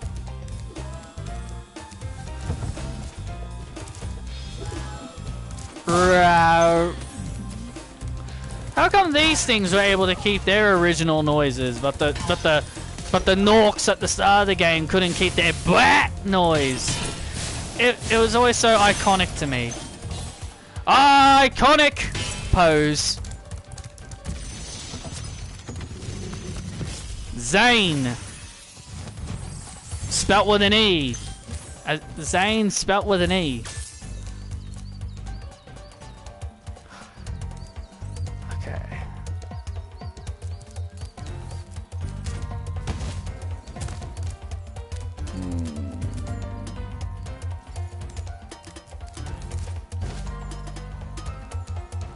Make it. There we go.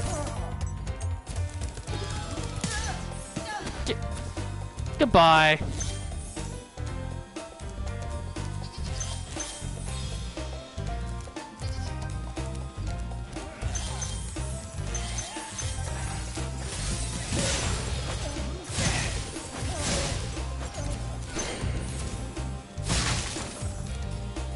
I don't know. Well, I guess I kind of know why people think it's creepy because they're not real. But I'll never understand why people have to make fun of people that find anime characters cute. Because I remember one time someone was all like, because I had that, because it was like that with me for a while. Some people were like, dude, you know they're not real. Like, dude, you know they're not real people. Why are you flirting with characters that are not real? You know? Like, people always made fun of me for that. They're like, they're not real. Why are you flirting with them? They're not real characters. They're not real people. People always found it creepy. Oh, great, this part. This part can always be annoying. This part can always be annoying, but thankfully not too bad. There are times that wizard will just lift this thing up right as you jump towards it. You know, just to be a bit of an asshole.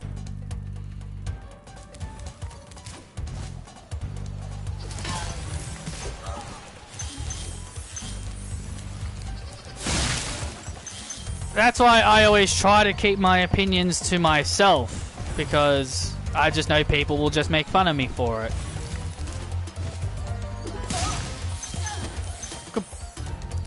Goodbye, sir. Okay, well, there is a way. Oh, crap. I forgot about that bit. Crap. I don't think I can get back up there. Oh, yeah, I can. I just gotta go around. Thank you for releasing me.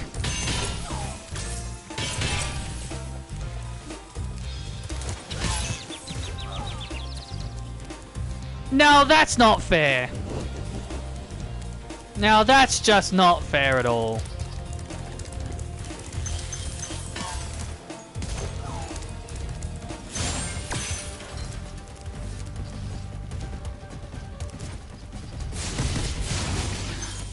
I love how these things down here don't do anything, like, but then as soon as you kill the guy up here, they get angry. It's like they're trying to say the wizard thing was like he was like their parent, and they were just his pets, and then they hear that their owner got killed. It's kind of hilarious.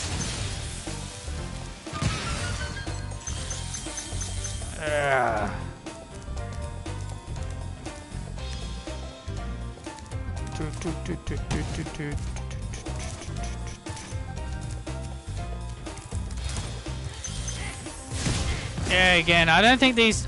Again, I don't find these things as scary as I did in the original PS1. Because in the PS1, they were way more scary, because at least they made like a really frightening noise. Xander. Oh yeah, this is how we get up here. Oh yeah, this is how we get up here. We don't go around. We go from here and then go across.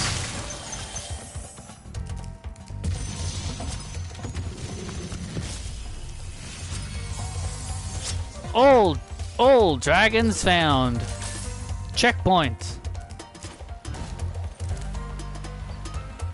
Oh yeah, this bit is really, really dickish.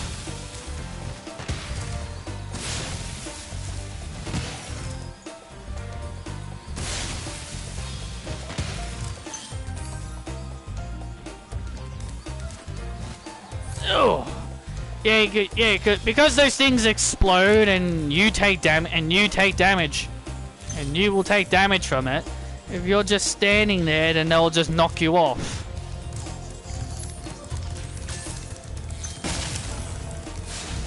What? Where is he?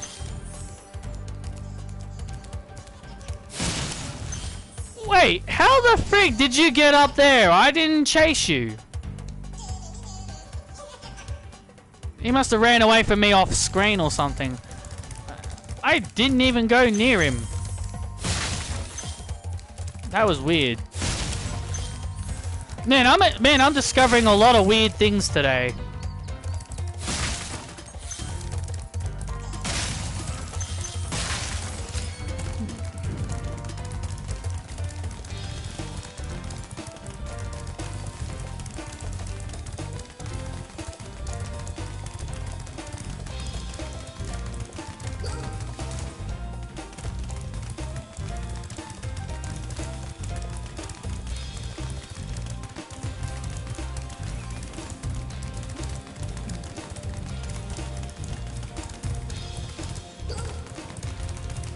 Oh, come on.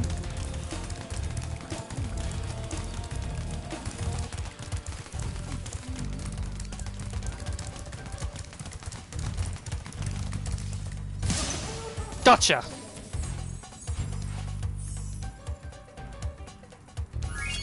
So I guess you can say Tia is as what Armando Alejandro Estrada would say it for Umaga.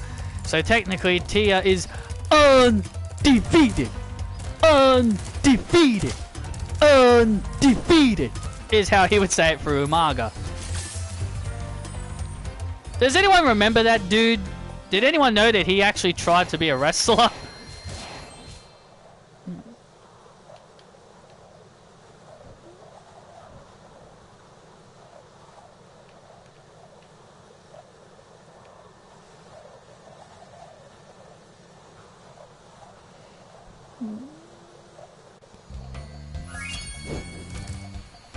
I love how Britt Baker just took to social media and just ignored all the negative reactions that she's been getting.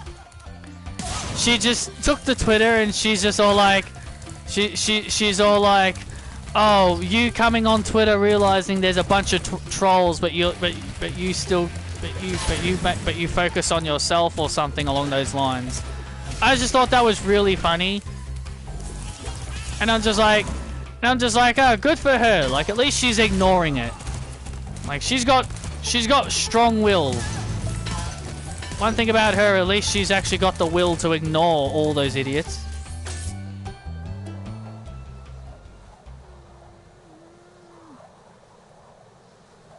I remember Armando Alejandro Estrada. I can't do it.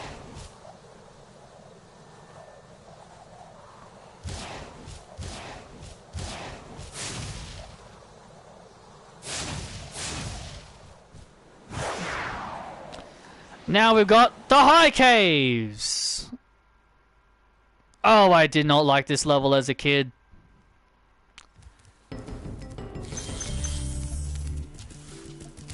Because of these spiders right here. Those things terrified me when I was younger. Those spiders friggin' scared me as a kid. Because they looked so real. But just like with those giant monsters in the last level, I kind of feel the same way. Like, they're not as scary as they used to be.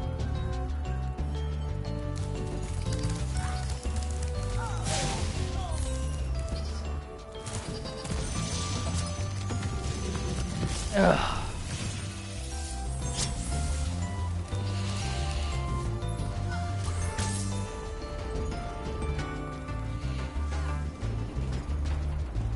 Oh boy. Oh! Come on, really?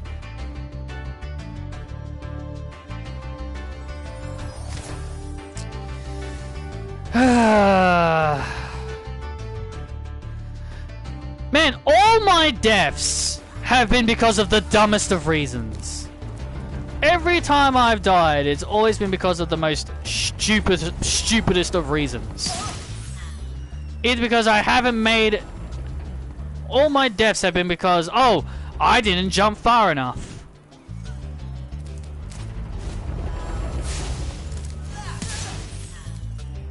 Get out of here, buddy.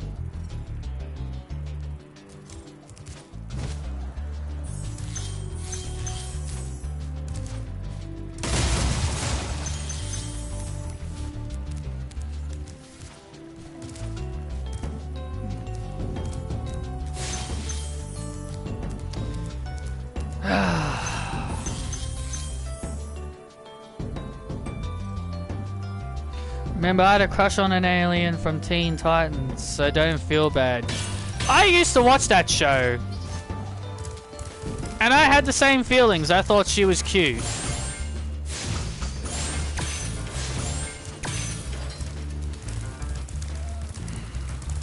I used to watch that show as a kid. The shows I used to watch as a kid growing up were like Pokemon, Ben 10. Like, I freaking loved Ben 10.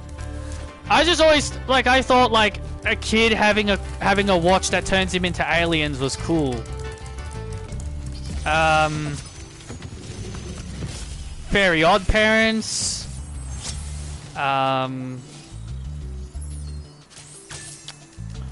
Foster's Home of Imaginary Friends.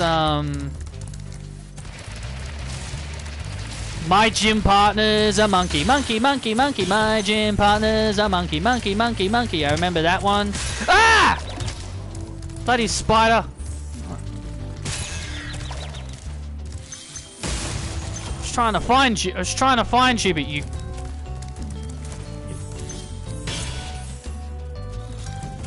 I was trying to find that thing. Oh, come on. Now you know why I hate those damn spiders. Ah, God. What other shows? There were a lot of shows I watched as a kid. Obviously, SpongeBob. That's very well known.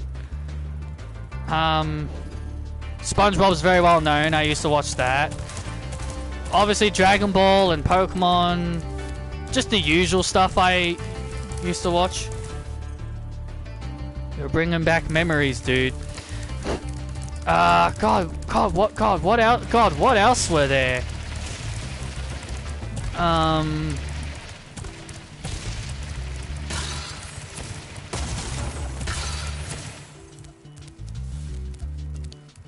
what else were there? What other shows did I remember watching? God, there were so many. There were so many I remember watching. Ed, and Eddie. Ed, and Eddie. There was that one. Wasn't the biggest fan of that, but I did watch it. Did watch that sometimes. Goodness.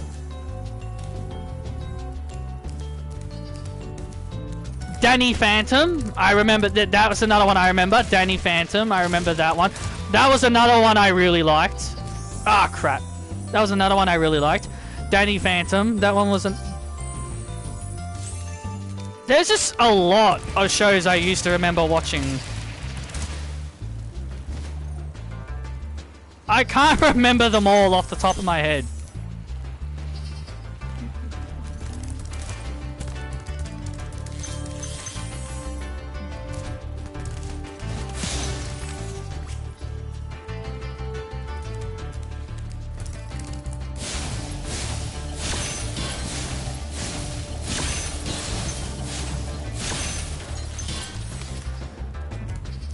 And the suckish thing is, I have more memories with the... And the suckish thing is, I remember some of the shows that my sister used to watch. And I used to watch them with her. I used to watch bloody High School Musical with her. I used to watch Drake and Josh with her.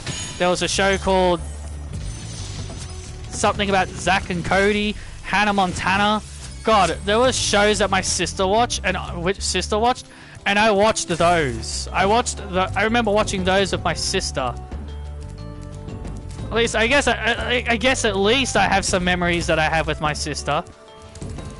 But yeah, like I remember watching some of those shows.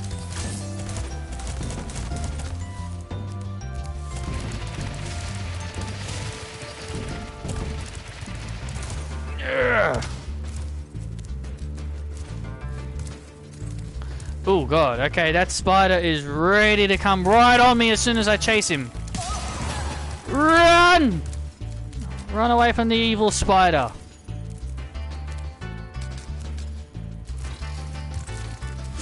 Jeez, okay, he's gonna come right after me as soon as I jump up here. Run! Run away from the evil metal spiders!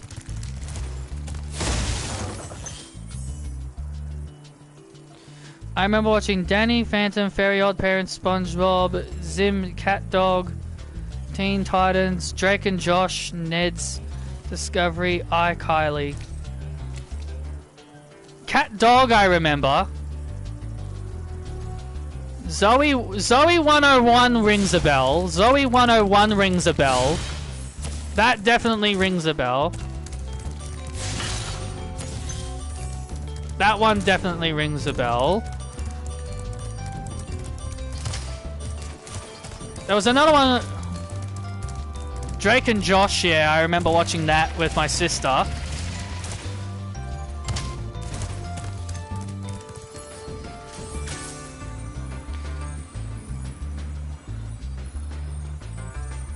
Invader and Zim, I can't say I know. Ned's Discovery is... Can't say I know that one.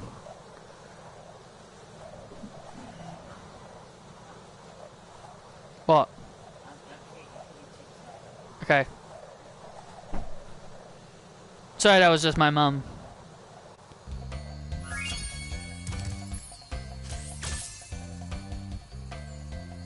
Man, we had it good. Man, we had it good back in the 90s. I don't like a lot of today's cartoons. I don't really like Adventure Time and all those other bloody cartoons that are around nowadays. I'm not a fan of them.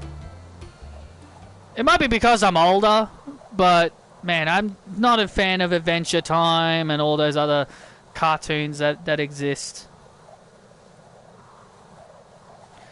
iCarly. iCarly was the... iCarly I kind of know. She's the... I mainly remember she was the girl that was a part of Drake and Josh.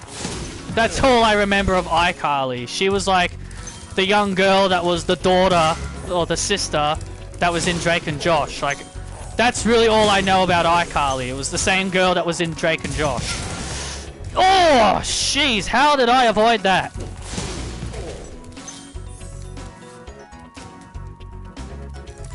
How did I avoid that is anybody's guess. I Dragon Ball Z styled them somehow.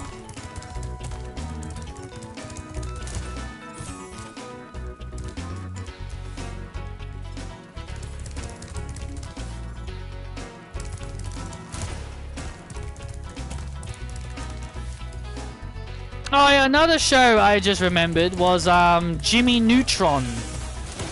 It was that there was Jimmy Neutron. That I don't have biggest memories of that, but I remember that being on TV. Dexter's Lab was another one that I remember. Dexter's Lab, that was another one I ended up that I remember. Yeah, there's just so many I remember watching. But when Pokemon and Dragon Ball Z were no longer on TV... Fun fact, Drake helped the girl from Drake and Josh sing the theme of iCarly. I don't even know her name, to be honest. I think in the show her name was Megan. I think in the show her name was Megan. I think that was her name. But I more mean her real name, not her character name. Or maybe Megan is her real name, I don't know. But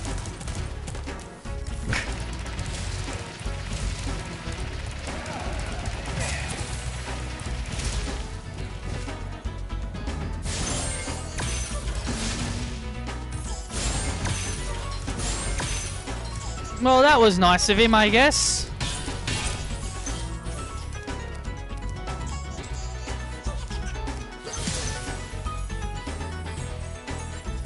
Easiest dragon egg, easiest one of them all. But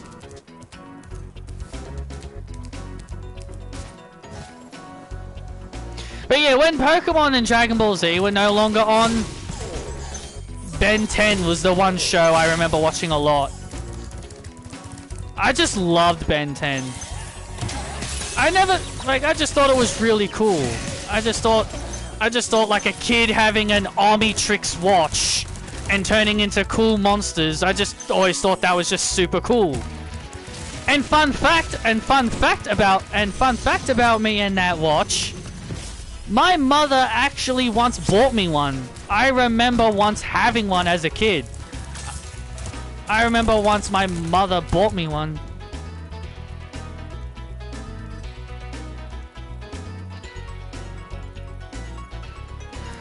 Oh, that was another one I was thinking of. Codenames Kids Next Door. Yeah, that was another one I remember. Yeah.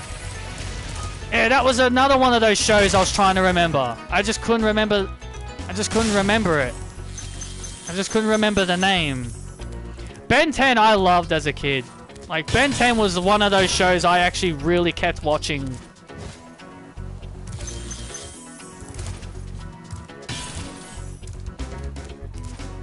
I think Codename Kids Next Door, they were the ones that were in that giant treehouse.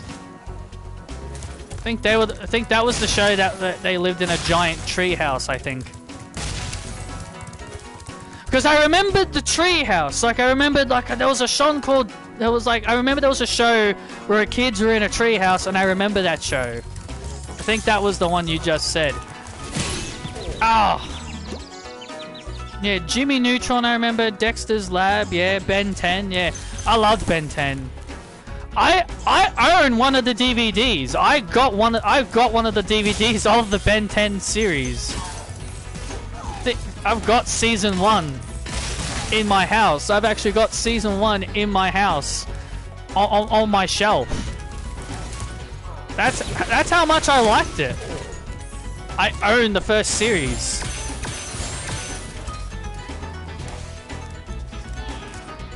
But yeah, like, I remember owning an actual watch. Like, I remember my mum bought me the watch, the Omnitrix watch, as a kid, and I used to go to school with it on, and kids used to be all like, "Hey, turn into this monster." So I'd open it up and then flick around with it, and then press the thing, and then press it.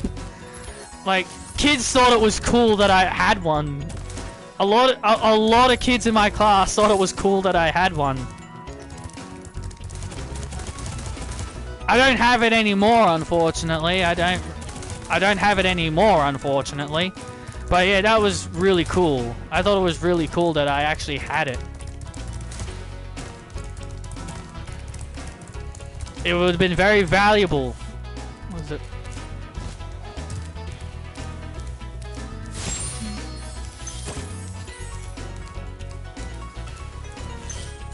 But yeah, I actually had the first season of Ben 10 at home, on the shelf of my wall, which is.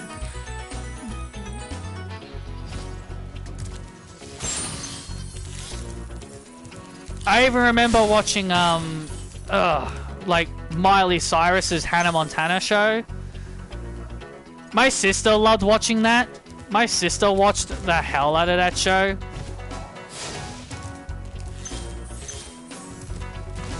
It was basically Miley Cyrus. It was just Miley Cyrus, basically. She was just pretending to be a celebrity. She'd put a wig on and put a blonde wig on her head, and she'd pretend to be and she'd pretend to be a celebrity. And she'd try to keep it like a secret that no one would know that she's actually Hannah Montana.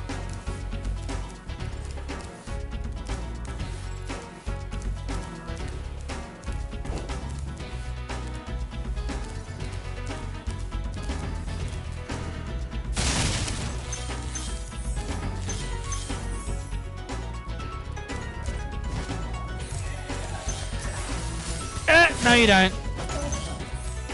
I also remember, it's weird because for some reason, I don't ever remember watching it, but I know it existed. There was a Donkey Kong Country anime, or cartoon, not an anime, it was just a cartoon. There was a Donkey Kong, because, you know, I'm into the games, I'm into the Donkey Kong Country games. Like, I remembered there was a show of it. There was a show of it, and it never aired. I think it was on Nick Jr. and I never watched Nick Jr.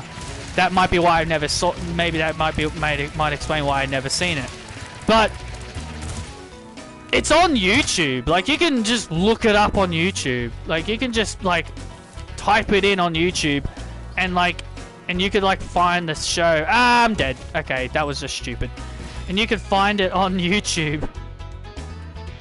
I watched a few episodes on YouTube. I watched a few episodes just to see what it was like, and it wasn't very impressive. But watching it as an adult wouldn't really put you in the right mindset. Maybe as a kid, maybe as a young kid, people would definitely would have liked it. But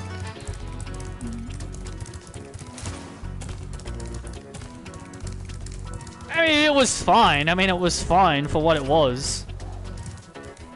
But I just never thought Donkey Kong had a cartoon. And that might be the reason why they never tried it again, because a lot of people thought it was bad. Crash Bandicoot at one point was going to get a cartoon, but they completely scrapped it. And to be honest, I think it's for the best. I think it's for the best they did, because a lot of people weren't really a fan of it when they heard about it. Like there's an intro. Like, there's an intro of it somewhere. Like, there's an intro of it on YouTube.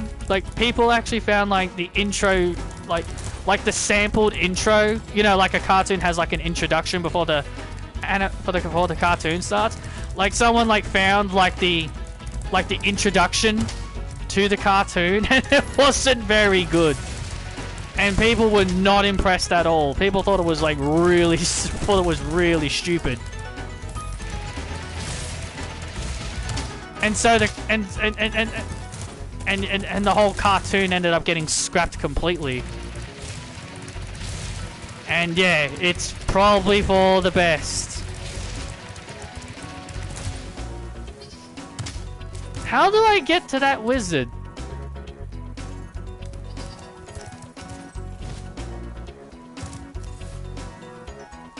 How do I get to him? Crap! I've forgotten how to get. Crap! I've forgotten how to get over there. I thought I had to charge somewhere.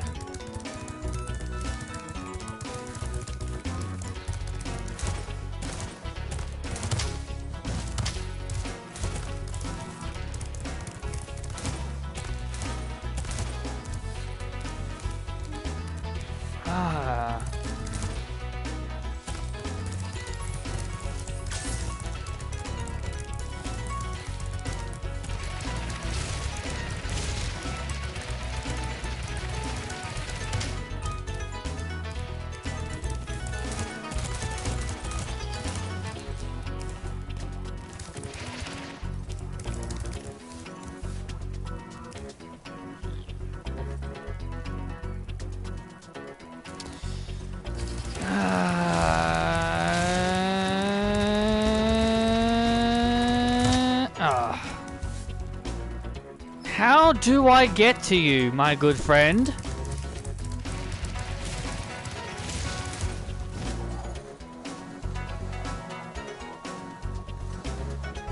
Oh. Okay. Okay, so it looks like I got a supercharge.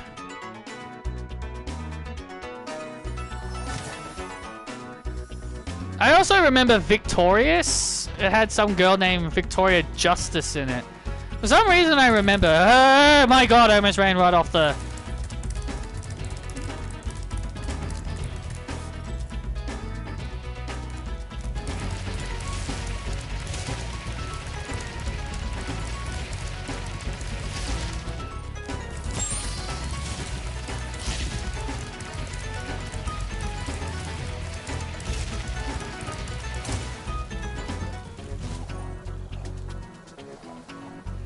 Oh no, he's too far away. How do I get there?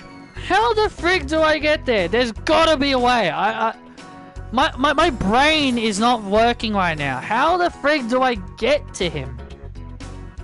My brain is not working right now. See, this is what I mean. This is what I mean. Like, no matter how many times I play this game, somehow I still forget how to do something.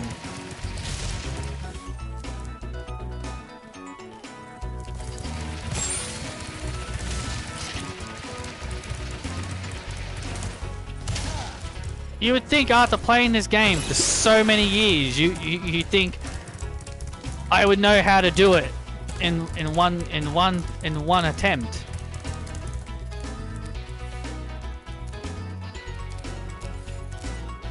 Oh man.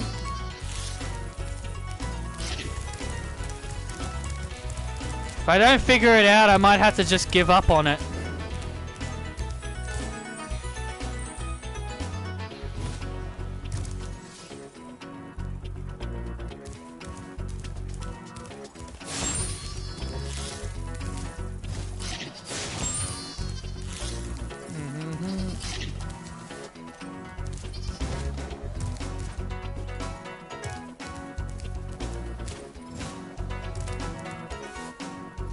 Let's try this.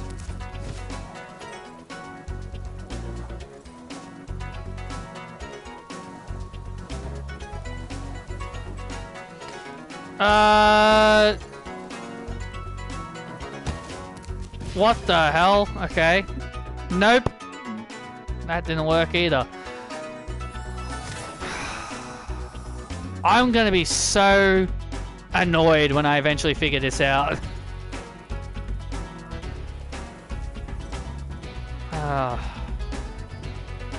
Well, I can't remember, so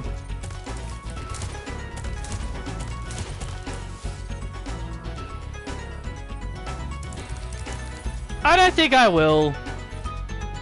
It's video game music.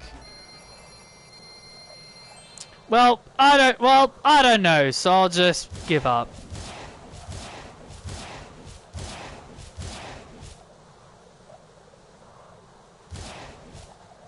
I don't want to waste my lives. I just don't want to keep wasting lives figuring out something.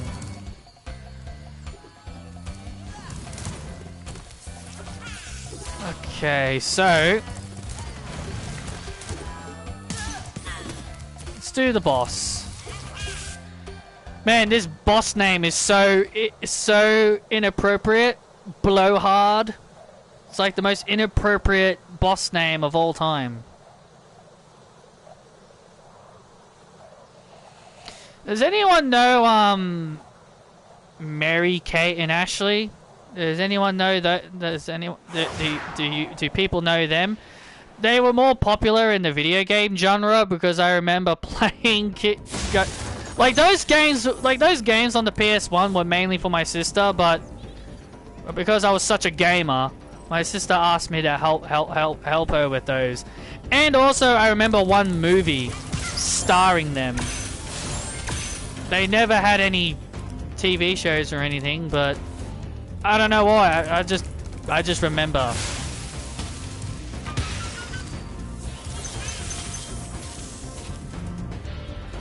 I've heard of them. Yeah, Mary, Kate, and Ashley. Yeah.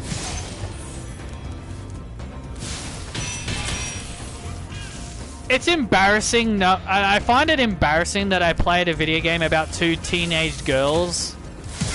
Like, as I said, they were for my sister when my parents were buying video games. And I remember watching one movie about them where they went to Paris. I think that's what it was about. Like, they went to Paris.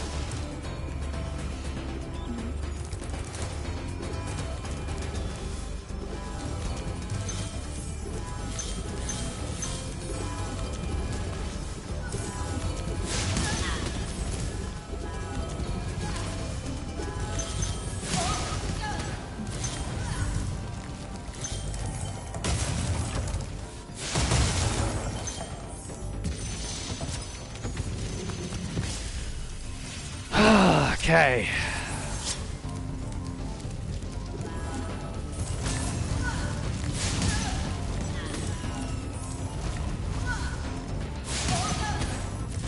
This might be the I think this is going to be the longest stream I think I've ever done so far.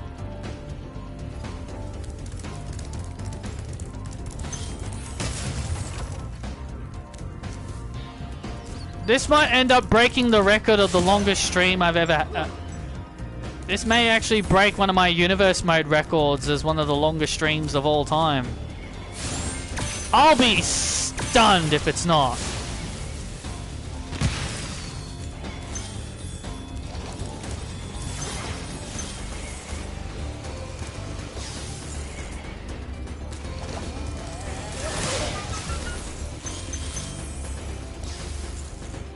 Yeah, the one thing about this game is that the boss fights are really pathetic. That is definitely a critique that I definitely get from this game, is that, oh, the bosses are so piss easy, and yeah, I definitely agree. These boss fights are really piss easy. Says the guy that died on Toasty about 3-4 times. But I mainly died to the dogs, not to the boss itself. Thank you, Spyro, for recovering so many of our dragon eggs. Hop aboard for the Beastmaker's world if you're ready. Would you like to go?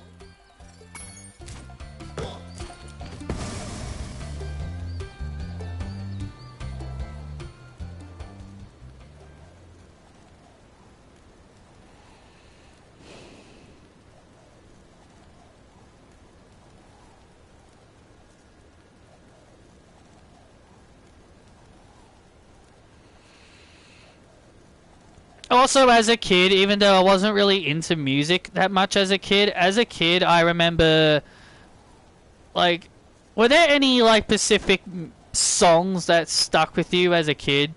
Like, I remember, like, Green Day, like, they were really, like, a lot of their songs were around when I was younger.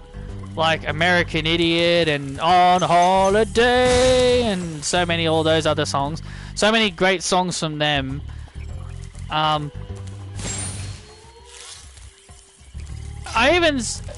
even some Australian artists' songs that I liked growing up. Like, there were the Veronicas, like they're Aussie girls, they're Aussie twins.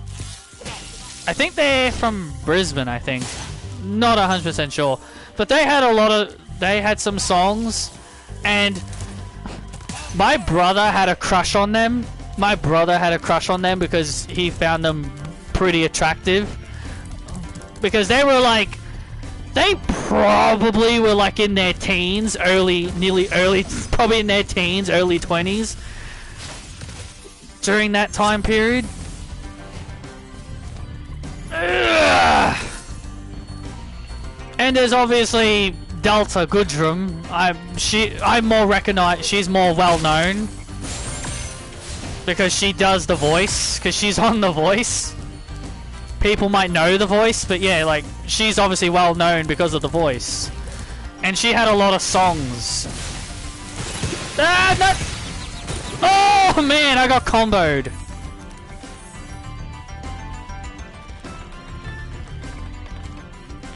Apparently the 1.15 patch in 2K23 removed the Bloodline entrance from Create an Entrance. It can be used in matches though. The Bloodline entrance was never in Create an Entrance.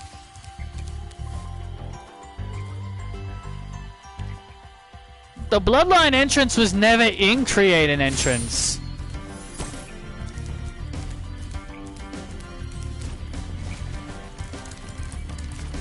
You can only access it if you have Roman with the Usos and Paul Heyman.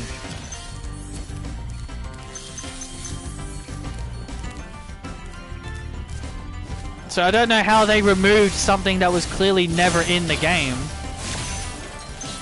Well, that was clearly never available. Oh, wow. I always forget that Hog was there. I always forget that Hog being there.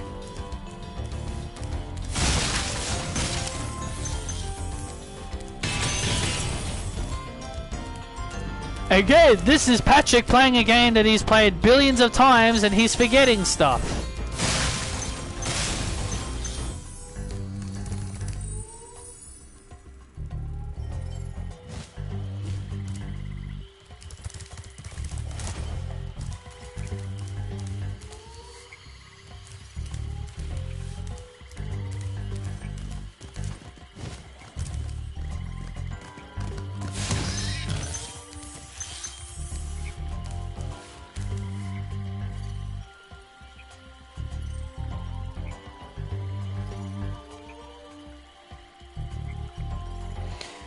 I hate that WWE thinks of Roman as the modern day Bruno Sammartino when he's really WWE's version of Jeff Jarrett in TNA. I never watched TNA back then, but I watched a video from a guy named Marky D, and he made like a comparison video because he was like, a lot of people looked at Triple H's reign as a reign of terror. And he's like, oh, well, I know a title reign that's way worse than Triple H's in 2004. And then he basically showed Jeff Jarrett. He basically showed Jeff Jarrett during his time in TNA and all the stars he buried. Because a lot of people looked at Triple H's world title reign in 2004 and 2003 and 2004 as the reign of terror.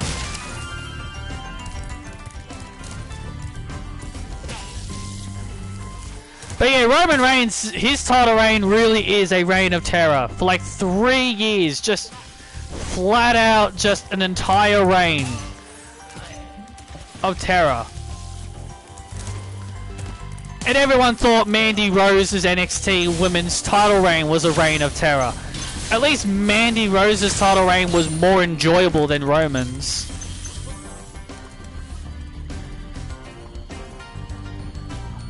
I refer to it as Roman Reigns of Terror. Yeah, it really is a reign of terror. There are so many people that I could list off that Roman should have lost to. Cody Rhodes being the literal #1. Like Finn Balor could have been a good option. Cesaro could have been a good option. Like there were so many people that Roman could have lost to.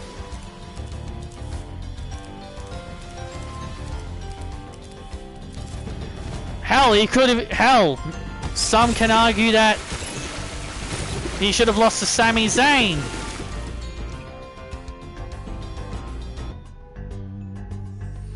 Yet there's people that don't want Roman to lose the belts or want him to hold them until he retires. Well, those people are idiots. Those people are idiots. Those people are mainly Roman Reigns fans.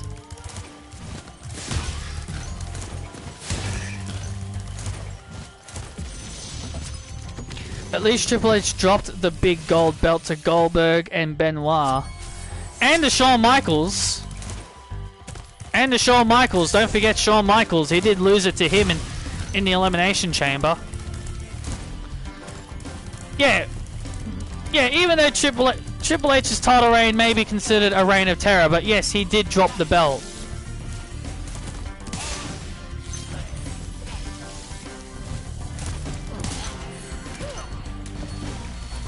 Right, I forgot about that one. The same Roman Reigns fans that say Seth and Becky aren't draws. Seth and Becky are indeed draws.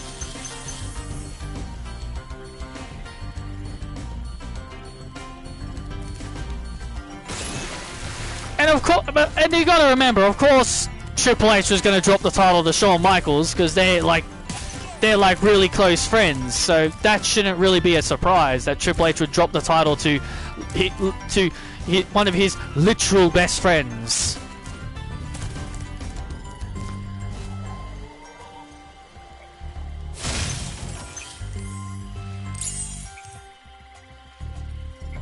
Do you think Cena ever had a reign of terror? Yeah, I did. I think when he was WWE champion for about a year. I think that was a reign of terror.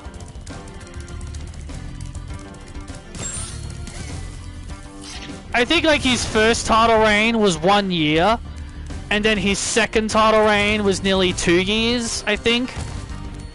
Like, I remember like his first 2 title reigns just being like a year long. And he main evented like 2 WrestleManias in a row, like one against Triple H and then the other one against Shawn Michaels.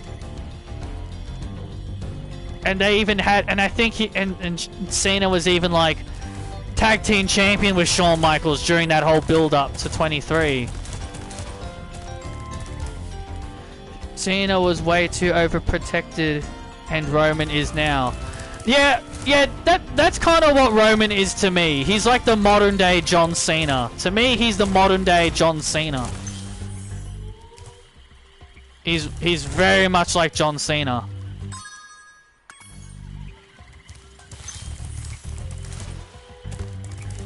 JBL had a reign of terror for 9 months. Yeah, I didn't really like JBL's reign either.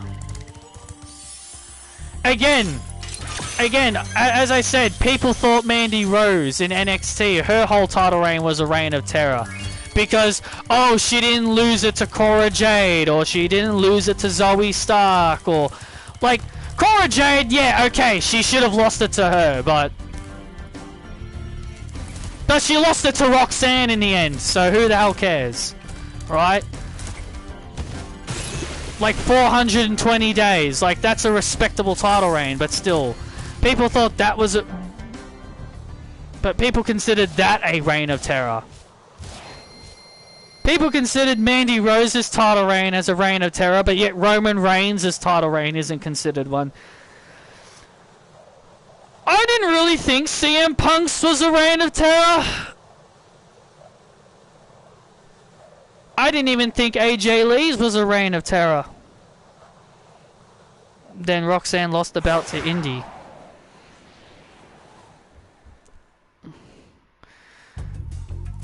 I find it funny that people don't take Roxanne seriously anymore. People think that WWE isn't booking her better. And I'm thinking to myself, are you guys serious? And I'm just thinking to myself, are you guys serious? Them giving her more of a serious character is actually making her better. Like, I hated her happy-go-lucky character. It's the same thing I hated about Bayley. That was the same thing I hate about Bayley during her time as a babyface.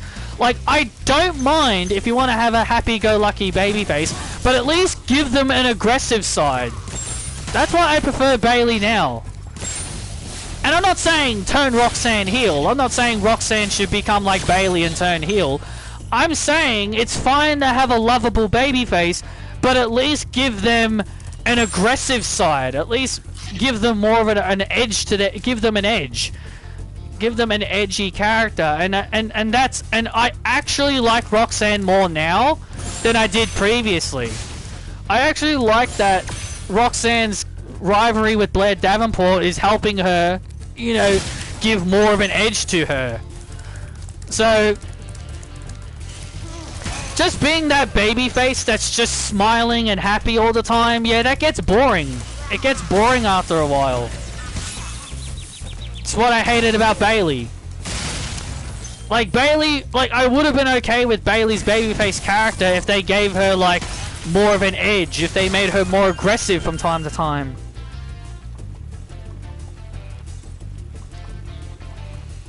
At least JBL was world champion as a reward for all the years of being a great tag team guy. I think Cora should go back face. Think about it. Has the heel turn done anything for her, really? No, it really hasn't. I think, yeah, I definitely agree. I think they should definitely turn Cora Jade back babyface. And the crowd like her. And the crowd like her. Like, they were cheering her against Dana, and they were booing Dana. They were booing Dana, and they were cheering her against Dana Brooke. Shawn Michaels really needs to learn to stop... Shawn Michaels, I don't know what's his deal. I don't know why he thinks Dana Brooke getting a win over Cora Jade was a great idea. Like, I don't like I liked the match and I liked Dana Brooke, but What is Shawn Michaels thinking?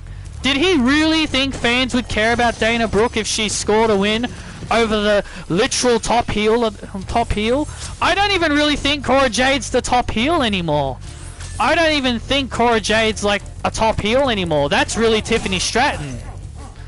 That honors now Tiffany Stratton. Tiffany Stratton feels more like a top heel than Cora Jade. Cora Jade just feels like that mid-card heel. She just feels like... Cora feels like that mid-card heel that you would just feed baby faces to. That's what Cora Jade feels to me. She feels like that heel you would just feed all your baby faces to as like a little one-off feud, and then like she like loses the feud. Because Cora hasn't won a single feud as a heel. And when I say win a feud, I mean literally stand tall in the entire feud. She lost her feud to Roxanne. She lost a feud to Lyra. She lost her feud to Lyra, and now she lost her feud to Dana. Like she hasn't won a single feud since turning heel. Sure, she scored victories against those said people, but it matters more if they win the feud. So Cora hasn't won a single feud since turning heel. So yeah, I really do think they should turn her back face. But keep her character as it is. Keep her character as it is. Because I actually like the character. Like, just because she turns face doesn't mean she should go back to being the skateboard character. It's just like what I said on Twitter. Cora was booked better as a babyface than as a heel. I would rather watch all the massive amount of times the WCW title changed hands in 2000 than Roman's entire title reign. I'd rather watch Mandy Rose's entire title reign as NXT Women's Champion than Roman's title reign, if I'm being completely honest. I think Mandy Rose's title reign is more memorable.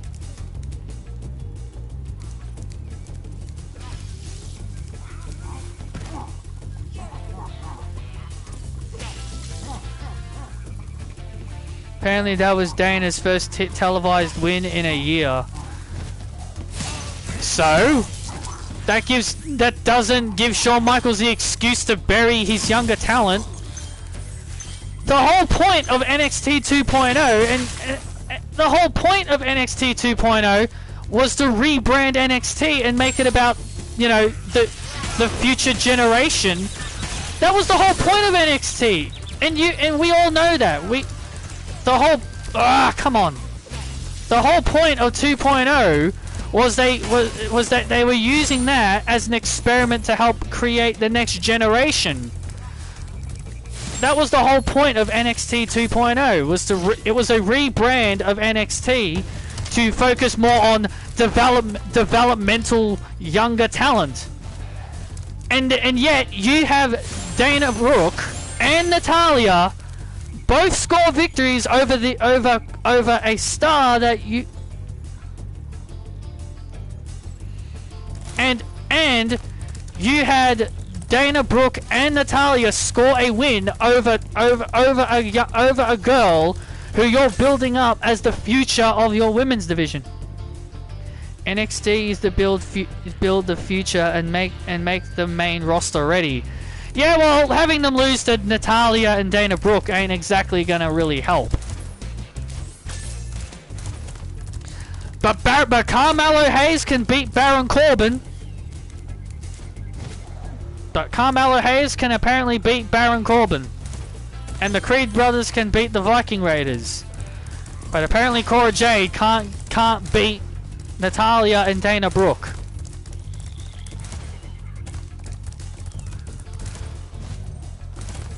But yeah, as I said, like, I like Roxanne more now because she's got more of an edgier character to herself. But I wouldn't be against Roxanne being a heel in the down the road in the future. Like, I wouldn't be against a heel Roxanne though. If she ever wants to try and be a heel down the road, if she I highly doubt she's ever been one, but, you know, you could always try. Could always try it out. As like an experiment in the future.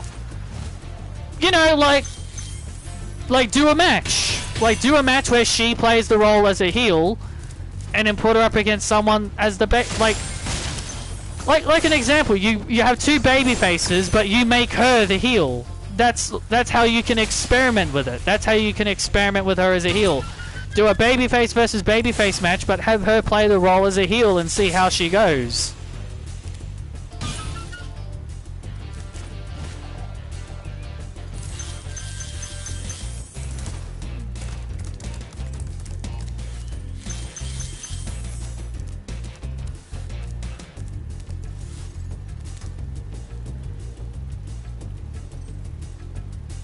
Like I told you from an interview with Cora, she said when she come into WWE, this was the first time she ever been a face. Yeah, because she's very comfortable being a heel.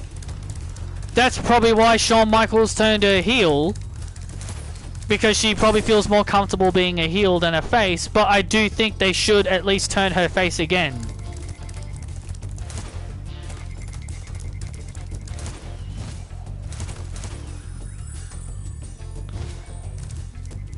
Just keep her character as it is, but just make her a face.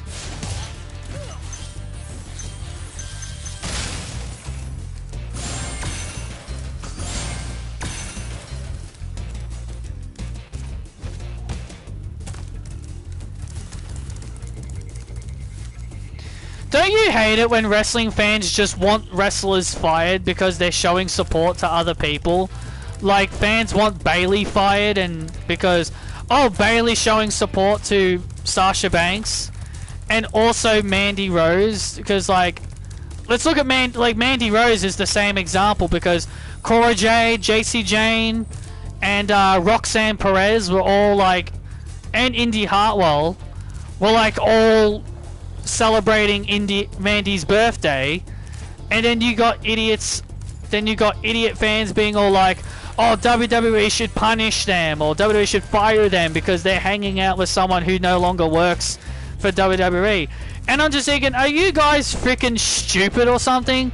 Like, why can't wrestlers be supportive? Like, why can't they're obviously friends with Mandy. They're obviously friends with Mandy for starters. And why do they have to stay away from her? Like, they're clearly friends with her. Like, and they're independent contractors. They can do whatever the hell they want. The internet fans just don't understand how things work.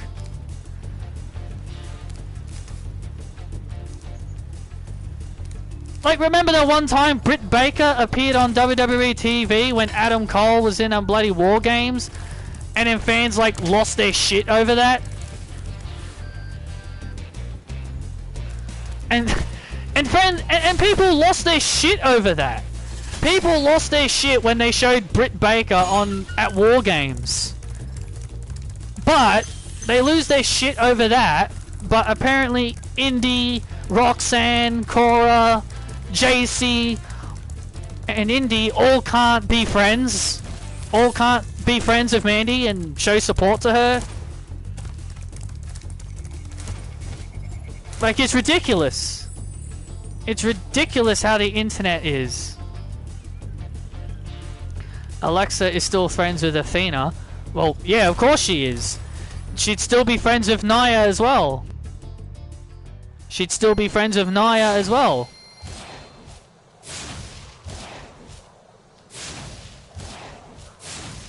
Just because they no longer work for that promotion doesn't mean they can. Doesn't mean they can still be friends. Doesn't mean they can't be friends anymore.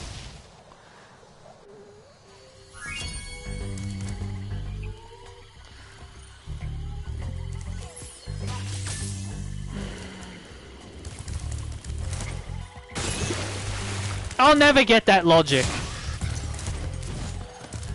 Like I'm pretty like Moxley's still friends with Roman and Seth.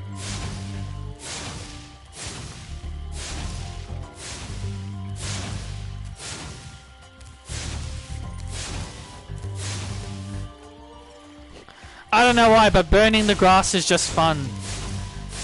Yeah. Anyway, let's move on. Roman is way too much of a yes man to drop the world title. The guy is past errors wanted to eventually drop the world title to a certain guy. It should have been Cody. It should have been Cody that beat Roman. And I still stand by it.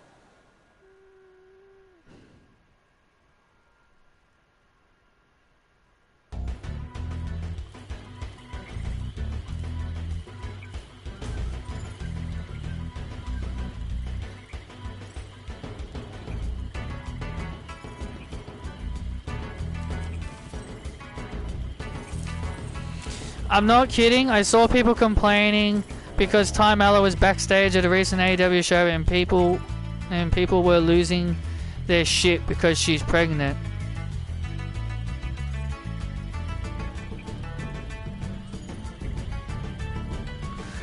Roman may only want to lose to his family. Yeah, you know, Sean, that sounds really accurate because that is very accurate because guess who pinned him? Jey Uso. Guess who pinned him? Jey Uso. So that may be accurate. The next game I'm gonna play is Batman Arkham City. Heard of that game? All right, so these bastards as well. These things scared the crap out of me as a kid. I tell you, Spyro really scared the crap out of me as a kid. My parents, and I didn't know this, my parents told me I actually got afraid of playing Mario for the first time, and it's actually a really funny story. My mum told me I was actually scared of Bowser as a kid, and also when I killed the Goombas for the first time, apparently I got scared when I killed them for the first time. I actually laughed at that story when Mum told me that. I was like, really? And I'm like, really? I was? And she's like, yeah. She's like, yeah, like you were afraid of Bowser. And I'm like, well, I don't blame myself for being afraid of Bowser. I'm like, well, I can't say I blame myself for being afraid of Bowser, but being afraid I killed a Goomba, that's insane. But yeah, that was a really funny story. Also, I don't know how I did not die then. I literally got eaten by that thing, but I somehow still killed it. I am invincible.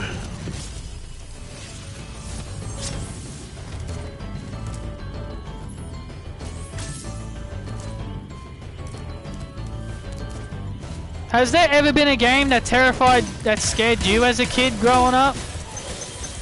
Or am I the only one?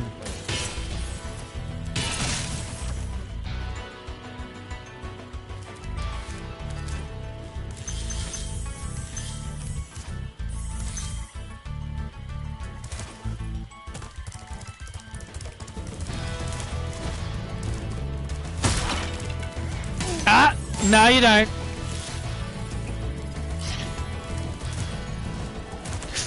Oh.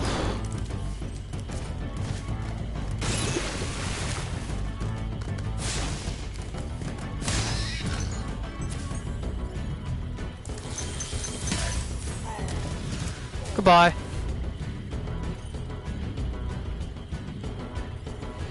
The battle drones in Star Wars and the Star Wars games.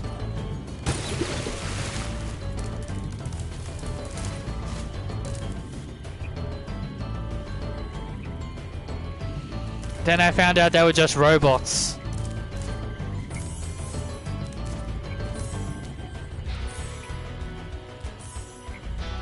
The chain chomp from Super Mario 64 scared me when I was a kid, and that is why I could not play the game for years. Oh, the chain chomp! Yeah, yeah. Ah! I was on a lily pad! How did that count? Come on, game. I was on a lily pad. How did that count? Yeah, the chain chomps, yeah, they're not, yeah, the chain chomp was very scary. That was cheap! How did the lily pad not count as a platform? Lily pads have always counted as platforms. This game cheated me! Yeah, the chain chomps aren't exactly, you know... yeah, the chain chomps aren't exactly, you know, friendly.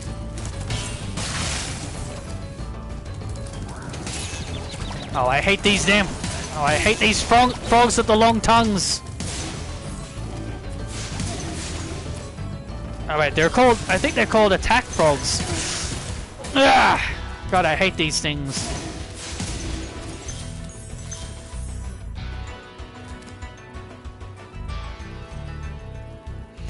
Used to think the stormtroopers were robots. I think I was never into Star Wars, but I think but I have watched some Star Wars. I remember watching a few of the Star Wars with my mother. The one I remember was the one where I think Luke Skywalker went evil. Oh. Okay, that was a bit unfair. Nope, they are humans. They just have terrible aim. Yeah.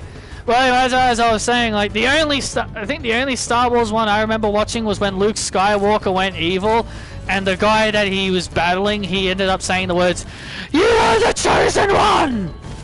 Like, that line has stuck with me for years. I can't remember his name. But yeah, that line has stuck with me for years in Star Wars. You are the chosen one!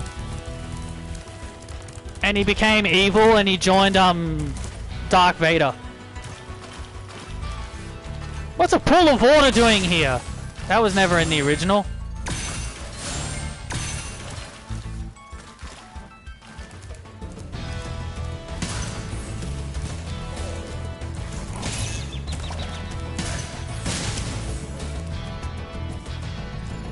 That's episode 3, Obi-Wan versus Anakin, yeah.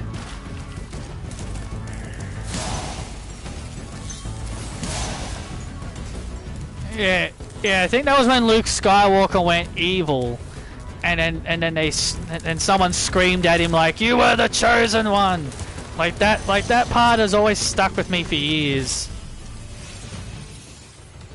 Thank you for releasing me. Thank you for releasing me.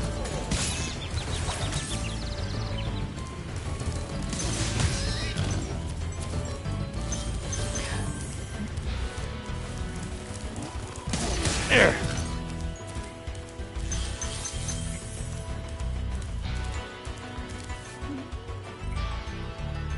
Luke was born in episode 3. Well, okay, I must have been thinking wrong then. I also remember seeing the... oh, come on, I was away from... Oh, come on, I was away from the hog. I watched the more recent movie. The one that had Rey Skywalker. The most recent movie. Like, I think it was a few years ago I remember watching it with Mum because I think it was like a hot day. I think it was because it was a hot day in summer and Mum wanted to go to the movies. And she wanted to go see Star Wars and she brought me along. So clearly I had no idea what was going on, so because I wasn't really big on Star Wars. My mum loves it.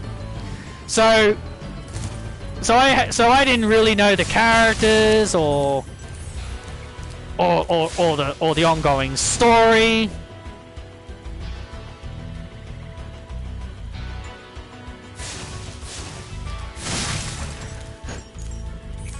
You know, the ongoing story arcs or anything like that, so I didn't understand anything. And then Mum asked me, she's like, "Did you understand anything that was going on?" And I was like, "No." And then she just explained everything when the movie ended.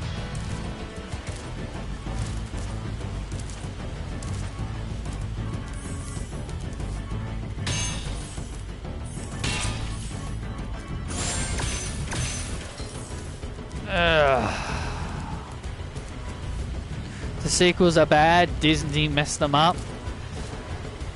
That's Disney!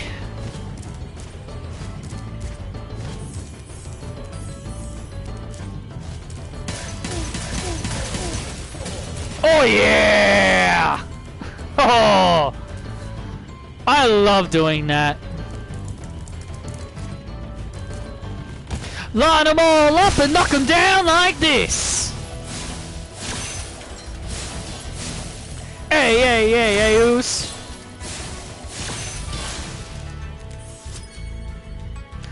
All movie companies are evil corporations. Yeah, they mainly do it for the money. They don't care about quality. They don't care about quality. All they were like, let's just get this out. So let's get this out for money.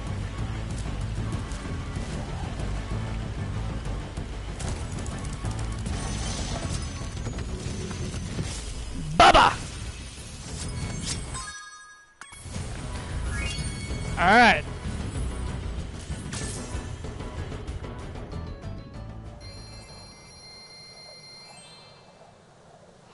So how's everyone's day and night been?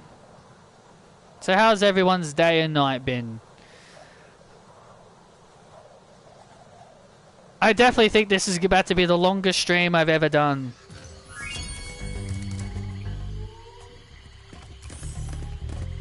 Okay, that hog just vanished.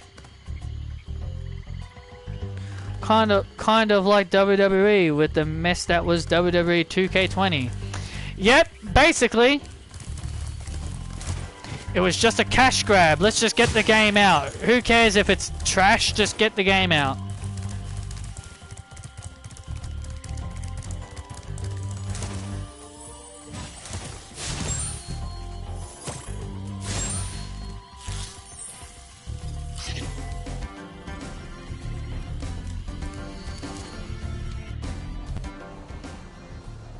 I can't believe I've nearly beaten the entire game in one stream. There's only like one more world after this. Well, two more technically, but it's crazy how I'm almost beaten the entire game in one stream. Like I said, I was going to originally play Crash Bandicoot 4.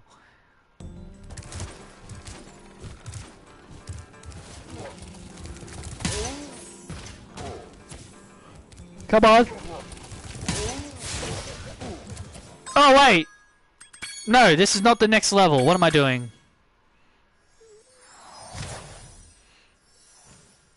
The next level is bloody Treetops. The infamous level. The infamous hard level. That was the boss I was about to... That was the boss level. Treetops is next. The infamous hard level that not many people like.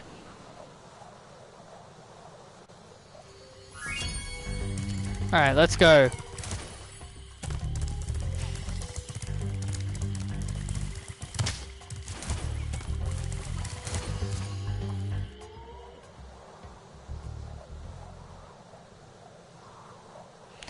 I think after Treetops and Metalhead boss, I'll call it a stream.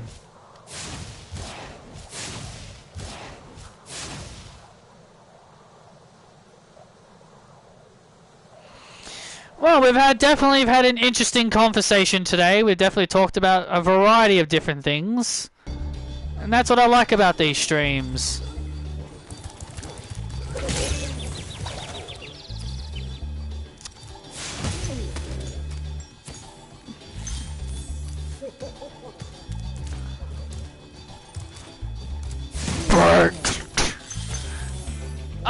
I would rather the original sound effect that these guys make when you kill them.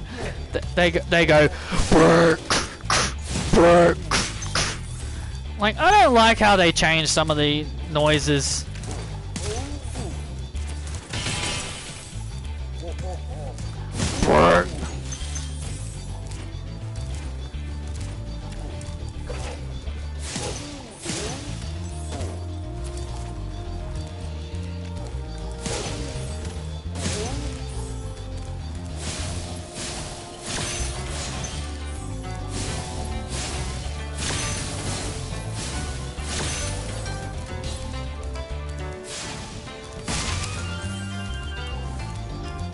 Despite the amount of deaths I suffer in this game, I've kept my life count up pretty high.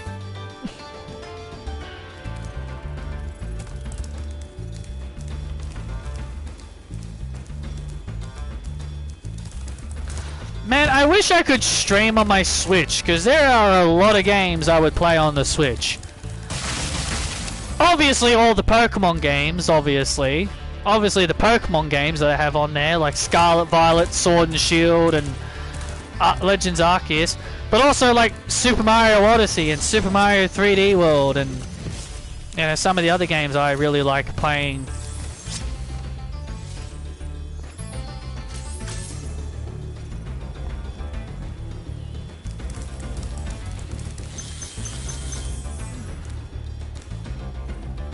Yeah, so this level is very infamous of being a hard level. But now that I've said that, it'll be easy.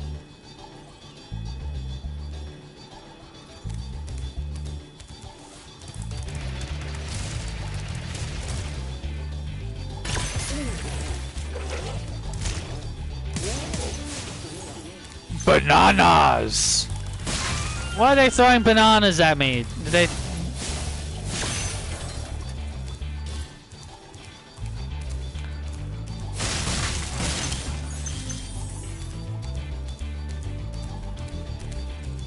Oh, man. Even after having that long sleep, I'm still yawning.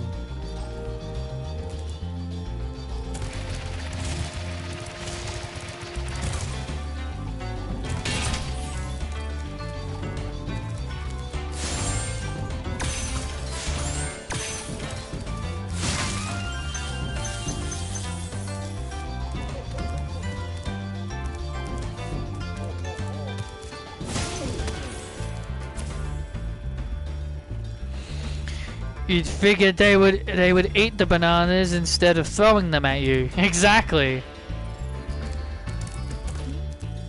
What a waste of food.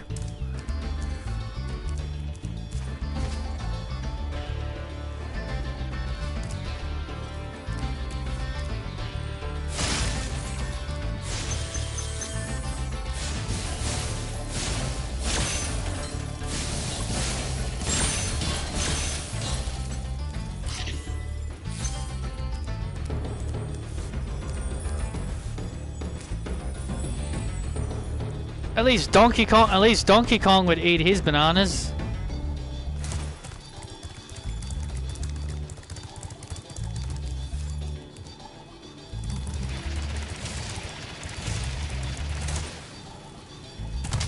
Oh, okay. Alright, I can't get up there just yet. I need a full power charge. A full power charge is basically you charging across different charges, because the more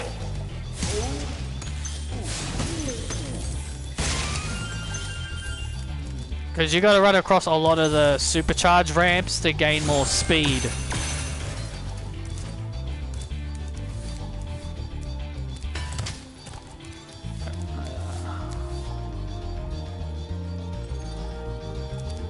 Alright, well,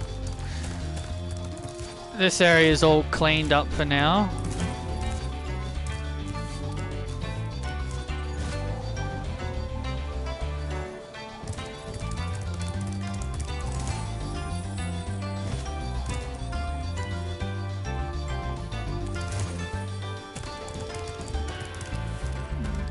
Check over here just in case if I missed any. Nope, it's just a dead end. Okay. I figured, but just in case. Don't want to miss any gems later. Okay, so now... So after taking that path, we now want to go the other path. We want to go this way.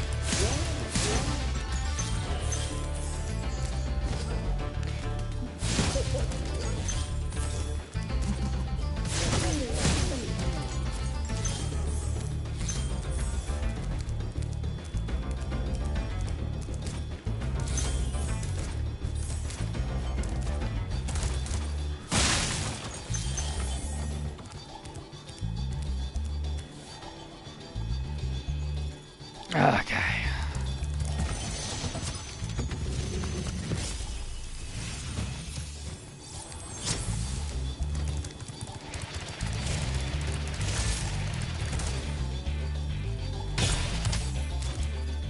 There we go. Yeah, that's what that charge. Yeah, that's what that's for.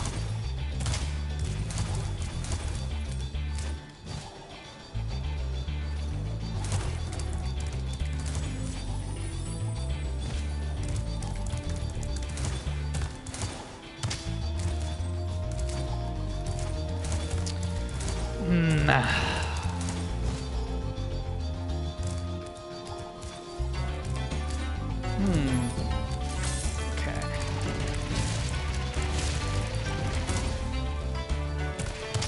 Oh! Okay, well that was not what I was thinking. I thought this was the... I thought this was the one where you had to... Okay, this must not be the one then. Oh! How did you miss that, Spyro? Seriously?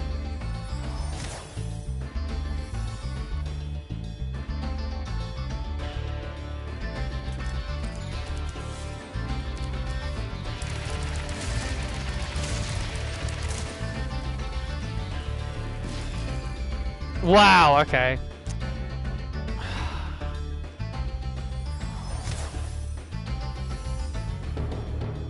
Okay, so yeah, I think this supercharger really is for that, just for that box that I hit. Yeah, it's only for the box I hit. There's really no other reason to use this. Alright, so let's just go then. It's only for the crate that I hit. Alright, so let's just go back then.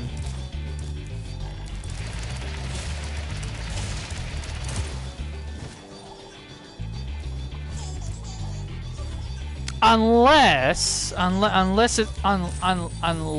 that's how we gain our super speed.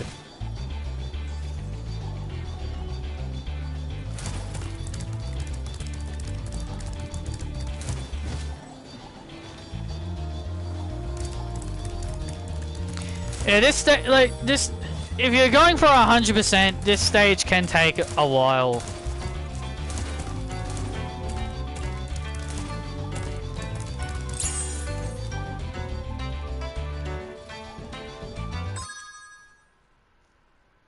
How did I miss that?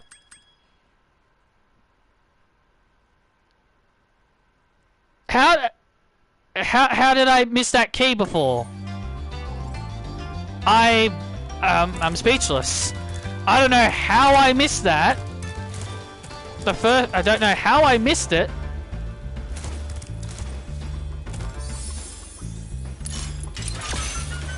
Whatevs, I guess. Well, there's more gems here, so... I don't know how I missed it, but I did. That's impressive.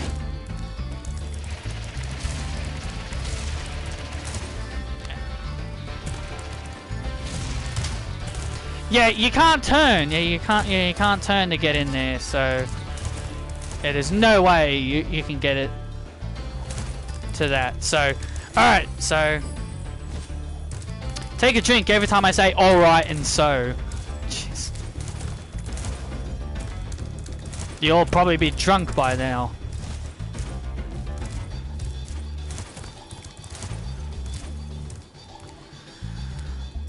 Okay.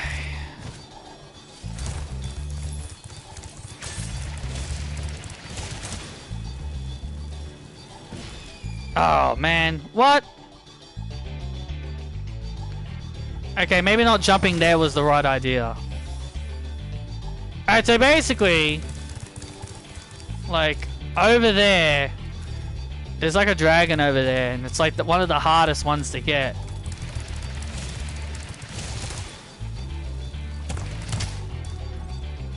Damn it.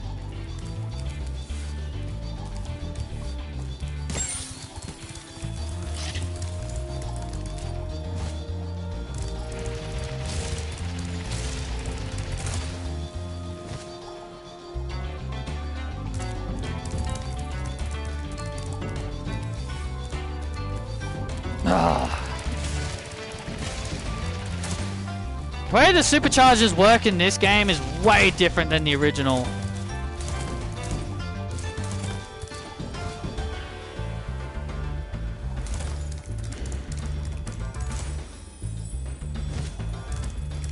I keep forgetting the physics on the superchargers are different.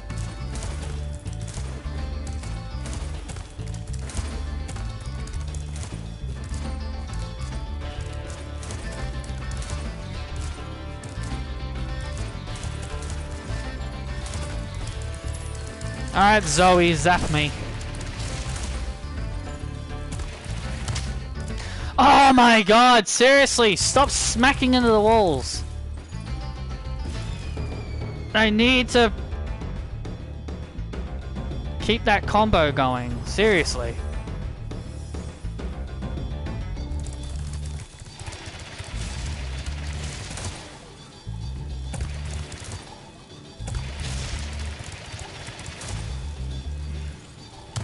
Oh, come on!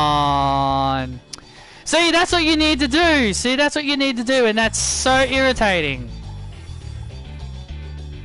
That's bull.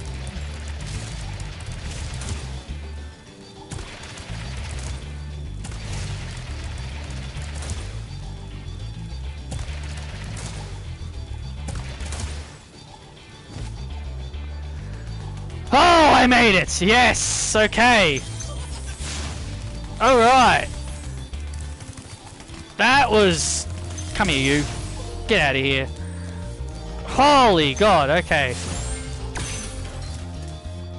Ugh. Got... That is one of the hardest parts done. Jed. Yeah, Jed.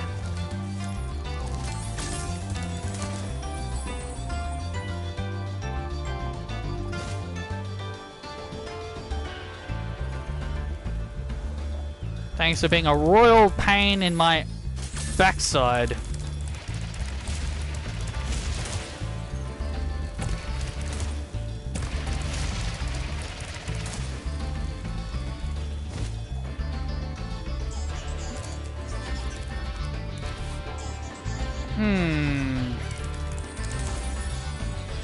But now I've got to figure out how to do this part. Huh.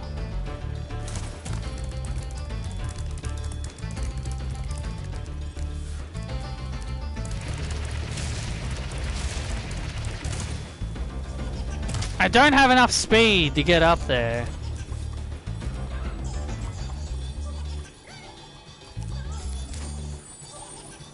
I might have an idea.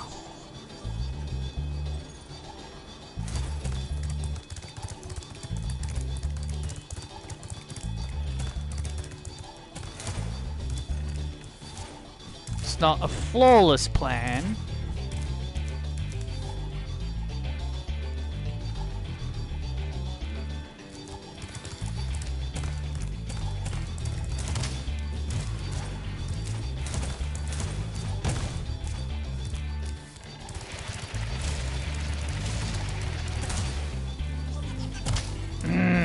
Alright, well, I can't remember how to do that one, so let's just get going. I don't want to spend too long. But yeah, Treetops is very infamous for being a long and difficult level. Especially if you're going for 100%. If you don't care for 100%, it's actually pretty easy.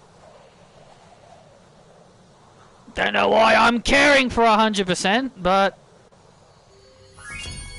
I guess I just want to show that I can actually complete it.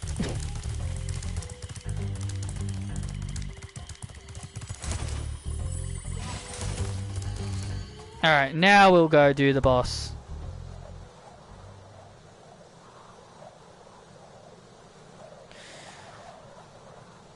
You want to talk about things that got you want to talk about things that were ruined? Dragon Ball Evolution. You cannot forget about Dragon Ball Evolution, how they turned Dragon Ball Z into a live feature, and then they completely messed up the material for Dragon Ball.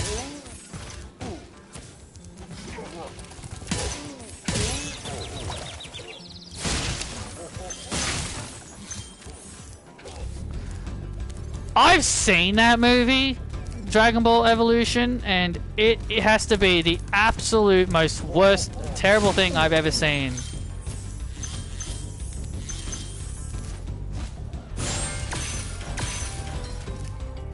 Who can forget how Dragon Ball Evolution ruined Dragon Ball for a lot of people?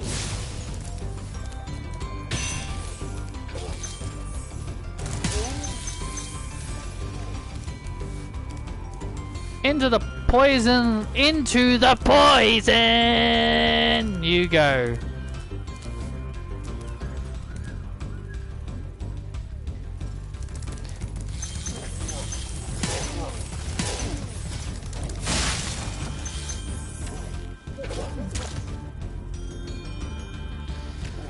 Well, as it should have. Well, as it should have. Like, they completely ruined everything. Like, there was no Krillin. Like, there was no Krillin at all.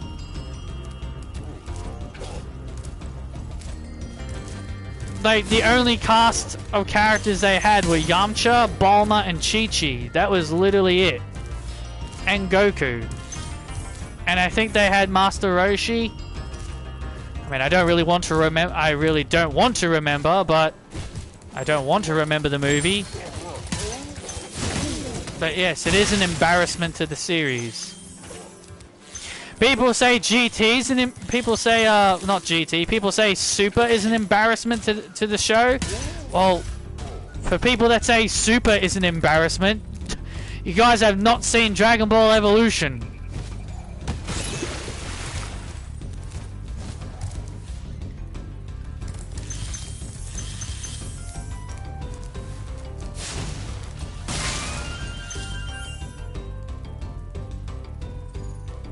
Yeah, he was. Yeah, they had Piccolo as the villain. They basically did it from like early. The whole movie was basically early Dragon Ball. They did it like the very beginning of Dragon Ball.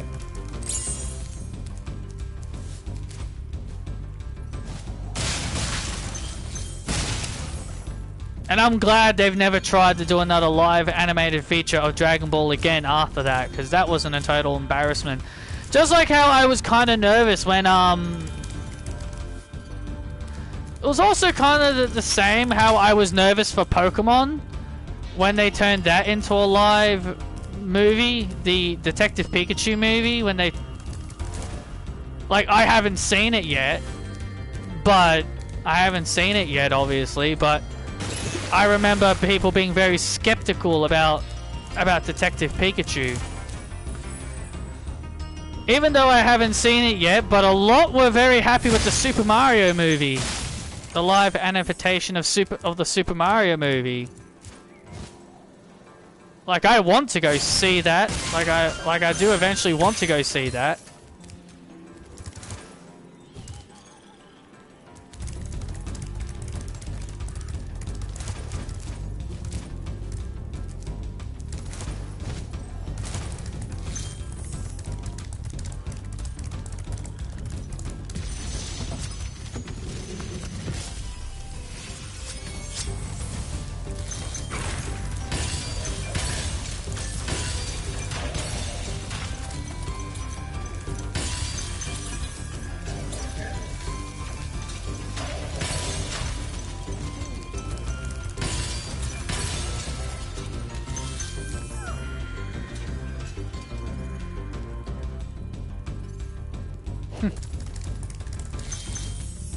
Yeah, if we have the money for it, of course.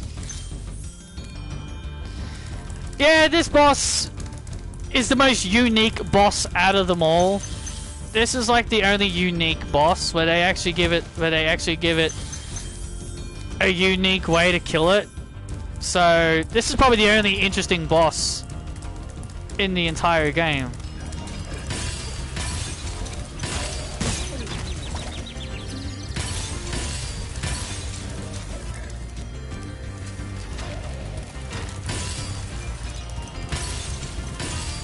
But even if it's unique, it's still piss easy.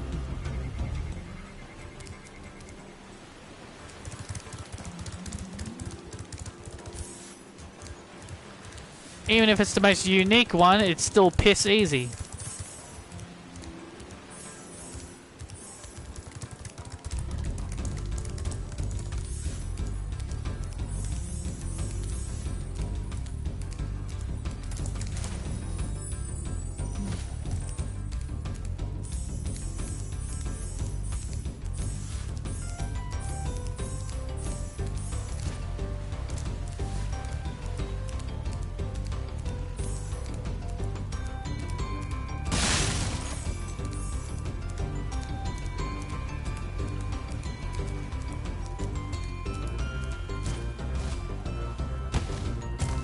Really? Even from that high, I still missed. Jeez.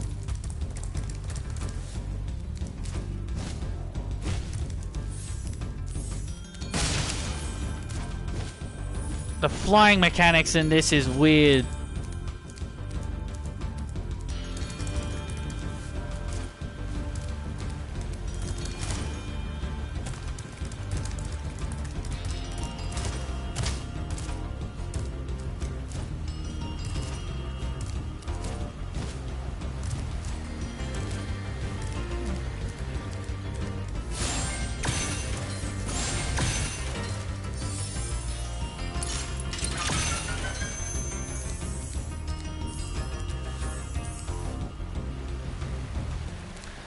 Are you kidding me?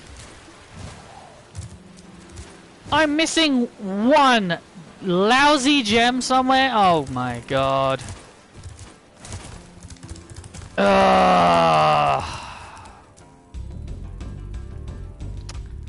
Well, that is just beautiful.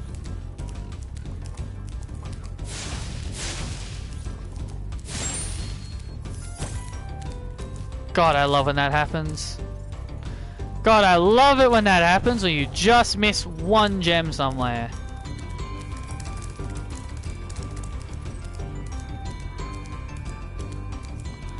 Alright, where are you?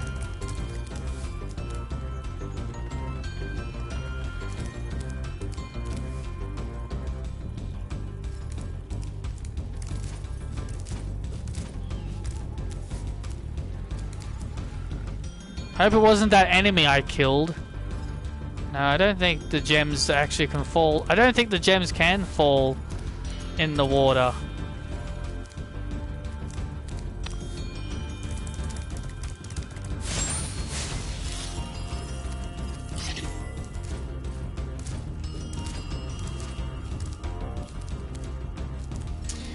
God, this is like the worst thing that could happen when you're playing this.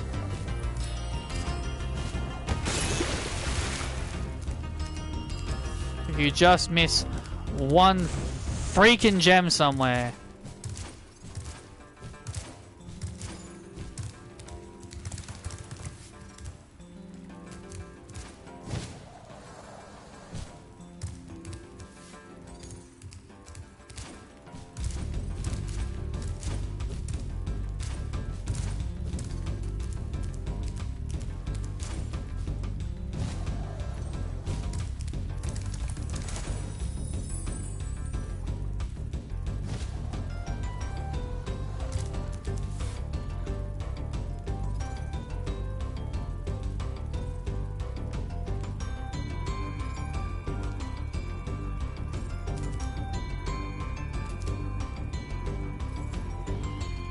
Where the hell is it?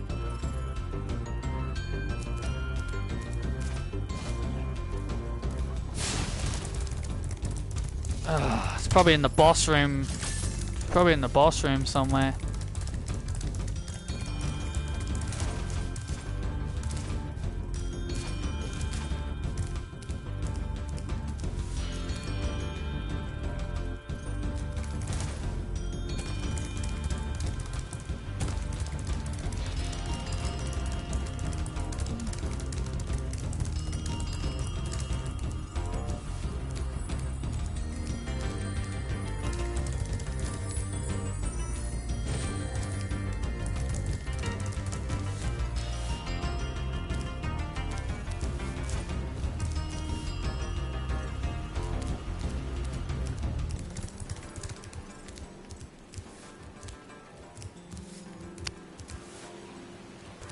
Where the bloody hell is it? Where in the bloody hell is this gem that I'm missing? Oh man. You gotta love this, seriously. This is what makes 100% in this game so annoying. Like, you think you have everything, and then all of a sudden the game's like, psych! You're missing a gem somewhere. And then it just makes you want to pull your hair out.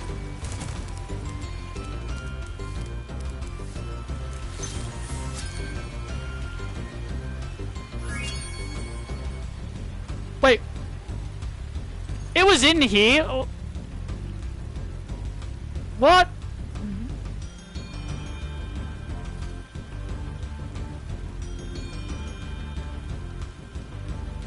It was in the grass. I had to rewind my stream back. It was in the freaking grass here. Sparks, if you knew it was there, why didn't you bloody grab it, you stupid dragonfly? Seriously. God, that's so annoying. Oh, good lord. Oh, man. I need a stretch. Oh, God.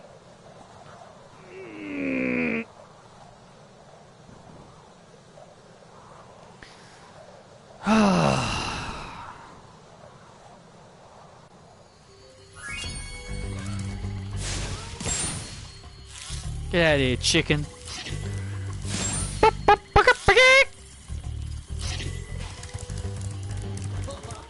Oh, I feel much better now that so many dragons have been rescued. Good for you, Cray the balloonist. Jump in the balloon and I'll show you the Dreamweaver's world. Are you ready to go? No, I'm not ready to go. Well, this is a good time to finish up this stream. We've really been going on for possibly nearly 3 hours. So let's go back to a save point and save. And then we'll call it.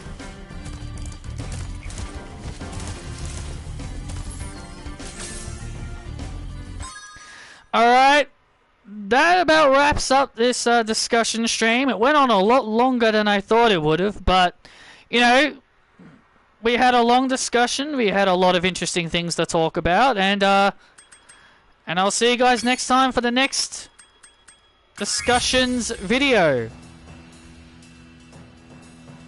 Be sure to hit that like button, subscribe, and I'll see you all next time.